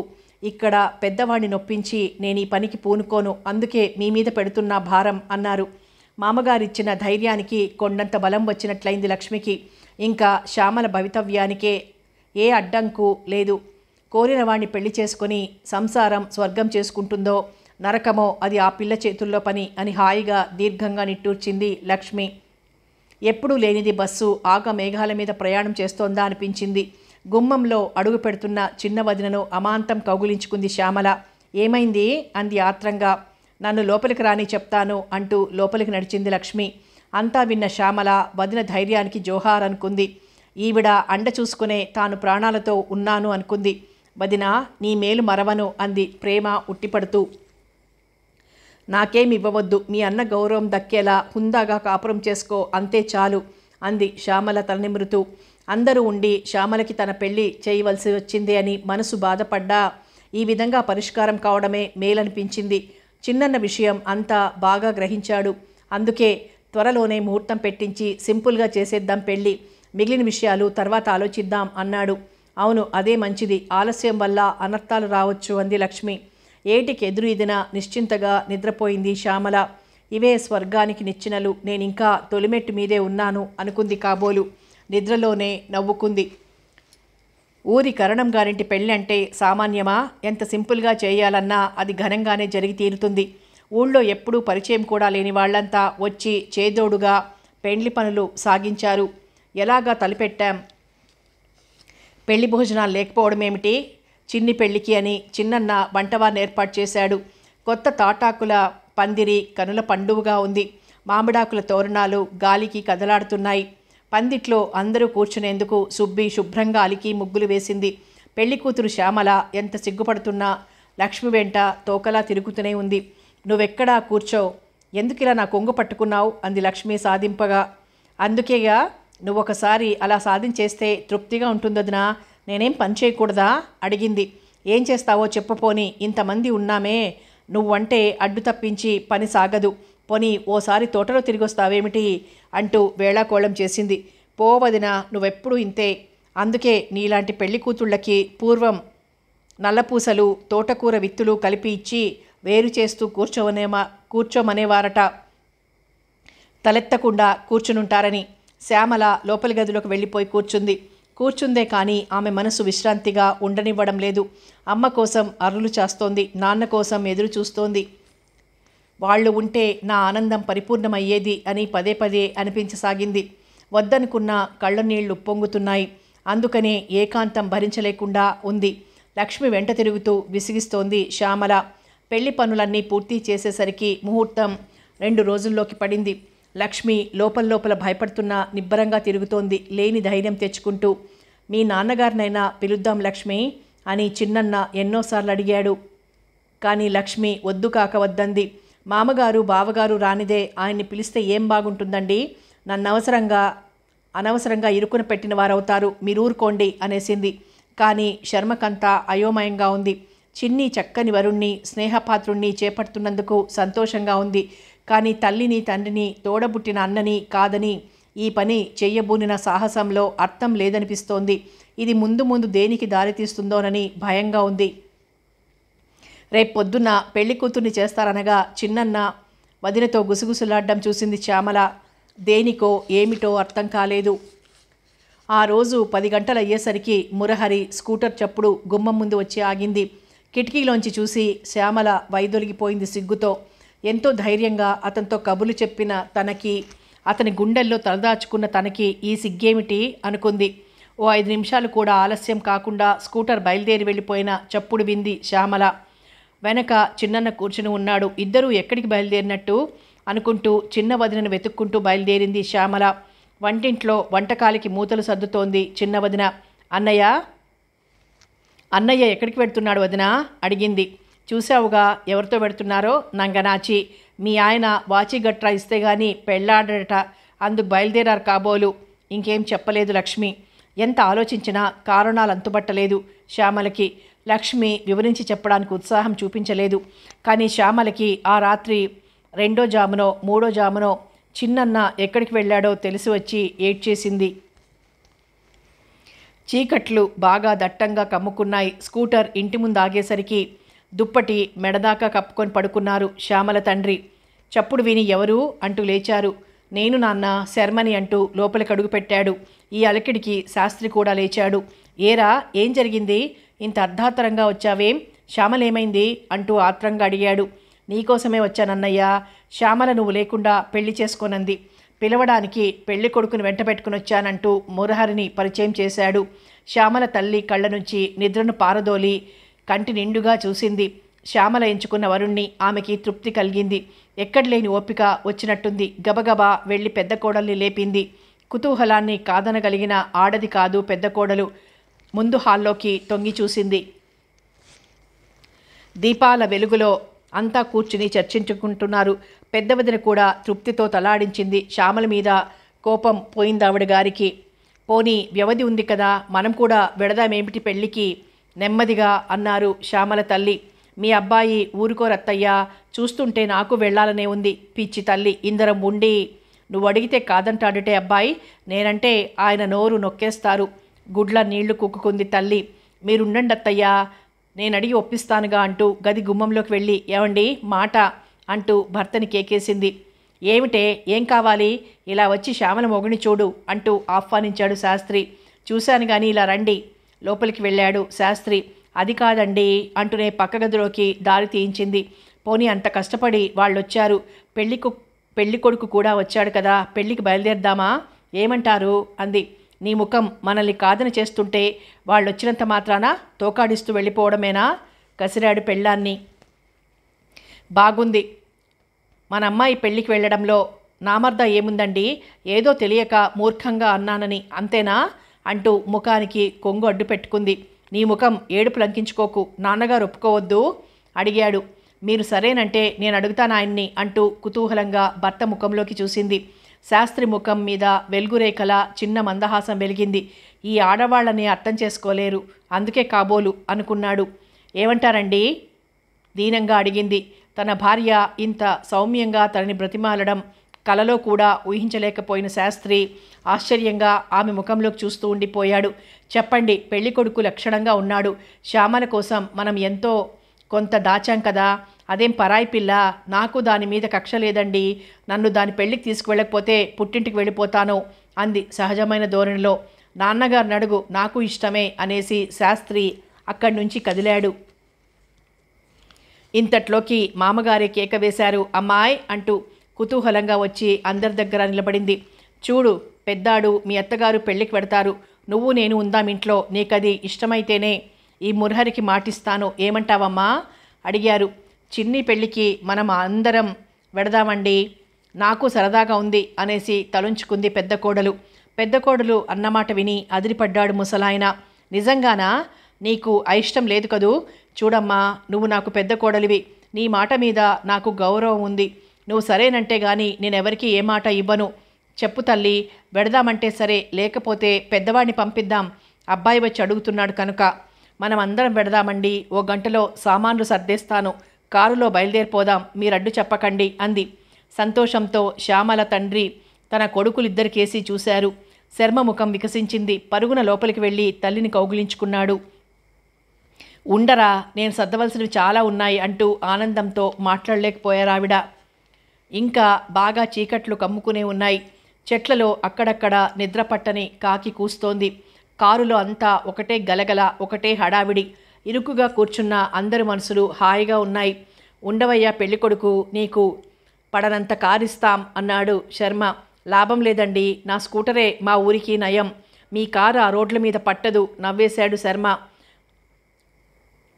వెనక సీట్లో ఒడిలో పిల్లల్ని సర్దుకొని కూర్చున్నారు. పెద్ద కోడలు శ్యామల తల్లి ఓ వారగా తన ఊహాల్లో తేలుతూ కూర్చున్నారు శ్యామల తండ్రి. కారు పెళ్లి ఇంటి ముందు ఆగేసరికి తెలతెలవారుతోంది.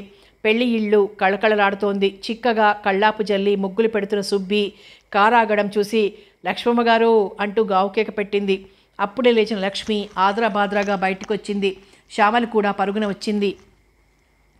కారు దిగుతున్న వాళ్ళని చూసి శ్యామల గుండెకి రెక్కలొచ్చాయి. నాన్న, అన్నయ్య అంటూ అమాంతం వెళ్ళి పెద్దన్న గుండెల మీద వారిపోయింది. పోవే పిచ్చి, పొద్దుటే కన్నీళ్ళేమిటి అంటూ తల నిమిరాడు. అవునవును, ఇంత ఒప్పించి తీసుకొస్తే నన్ను చూడనైనా చూడలేదు అంది వెనక నుంచి పెద్ద వదిన. వదినా అంటూ సిగ్గన్న లేకుండా చెంప మీద ముద్దు పెట్టింది శ్యామల. పోవే, బరి తెగించిన పిల్ల అంటూ లోపలికి నడిచింది పెద్ద వదిన. ముందు గదిలోకి వెడుతూనే కొంగు నడుముకు దోపుతూ కాఫీలంటూ ఉన్నాయా అంది. అక్కయ్య అంటూ లక్ష్మి వచ్చి ఆప్యాయంగా పెద్దావిడ భుజాల మీద చెయ్యి వేసింది. సరే, ఈ పడాగులు తర్వాత కానీ వాళ్ళకి కాఫీలు పోద్దాం పదా అంది పెద్ద కోడలు కలిసికట్టుగా. ఆ కంఠధ్వనిలో కాఠిన్యం కనపడలేదు లక్ష్మికి. ఆత్మీయతతో కూడిన ఆజమాయిషి మాత్రమే తోచింది. నవ్వుతూ వంటింట్లోకి దారి తీసింది. నేను మురహరిని దింపొచ్చేస్తానంటూ శర్మగారు కరణం గారింటి వైపు స్కూటర్ పోనిచ్చాడు. మురహరి ఇంటి అరుగు మీద పందుంపుల్ల నములుతూ కూర్చున్న మామగారి చూసి అదిరిపడ్డాడు శర్మ. మీరిక్కడికి ఎలా వచ్చారు అన్నాడు తను చూస్తున్నది నమ్మలేక. కరణం మావాడోయ్ అల్లుడు, నేను మగపెళ్లివారి తరపు అంటూ నవ్వారాయన. నే త్వరగా వెళ్ళి లక్ష్మికి సంగతి చెప్తాను, దాని సంతోషం పూర్తవుతుంది అంటూ మురహరిని దింపేసి జర్రున కారు తిప్పి ఇల్లు చేరాడు శర్మ. ఇంటి ముంగుట అప్పుడే వాయించడం ప్రారంభిస్తున్నారు మేళగాళ్ళు. భర్త రాక కోసం ఎదురుచూస్తున్న లక్ష్మి ముందుకొచ్చింది కారు చూసి. చిన్నవదిన ఇలా రా అంటూ కారు దగ్గరికి పిలిచాడు శర్మ. కిటికీ దగ్గరగా వచ్చిన లక్ష్మి చెంపకు చిన్న ముద్దు పెట్టి, ఇంటి గుట్టు కాపాడిని ఇలవేల్పా, మీ నాన్నగారు మగపెళ్లి వారి తరపట పెళ్లికని కరణం గారింటికొచ్చారు అన్నాడు. అమాంతం వంగి భర్త చెంపన గట్టిగా ముద్దెట్టుకుంది లక్ష్మి. చదువుకున్న పిల్లలింతే, సిగ్గులేదు అంటూ భార్యని వదిలించుకొని ఇంట్లోకి నడిచాడు శర్మ. చిన్నన్నా అంటూ తుఫాన్లా వచ్చి మీద పడింది శ్యామల. ఆగవే, పోట్లెద్దులా వచ్చేశావు అన్నాడు నవ్వుతూ. అంతే, సిగ్గుతో చెంపలు కెంపుల్లాగా అయిపోయాయి. ముఖం చేతుల్లో దాచుకుని లోపలి గదిలోకి పరుగు తీసింది శ్యామల. పెళ్లి కూతుర్ని చేయడానికి అన్నీ సిద్ధం చేస్తున్నారు పెద్ద వదిన, చిన్న వదిన. అందరినీ పురమాయిస్తూ అటు ఇటు ఉత్సాహంగా తిరుగుతున్నారు శ్యామల తల్లిగారు. తుఫాను వెలిసిన సంద్రంలాగా ఆనంద తరంగాలు ఊగిసలాడుతున్నాయి ఆమె మనస్సులో. ఏమన్నా చదువుకున్న పిల్లలకి ఇంగిత జ్ఞానం ఎక్కువ అనుకున్నారు. పెద్దావిడితో జాగ్రత్తగాను చనువుగాను మసులుతూ ఆమె చేత సరదాగా పనులు చేయించుతూ చెప్పించుకుంటూ తిరుగుతున్న చిన్నావిడిని చూసి, ఏమే మాట అంటున్న భర్త పిలుపు విని, ఎక్కడికొస్తే మటుకు ఈయనగా రాజమాయిషి తప్పదు అనుకుంటూ సరదాగా అరుగు మీదకి నడిచారు శ్యామల తల్లి. సమాప్తం. చిన్న వదిన నవల సమాప్తం. మరో మంచి నవలతో మళ్ళీ కలుసుకుందాం.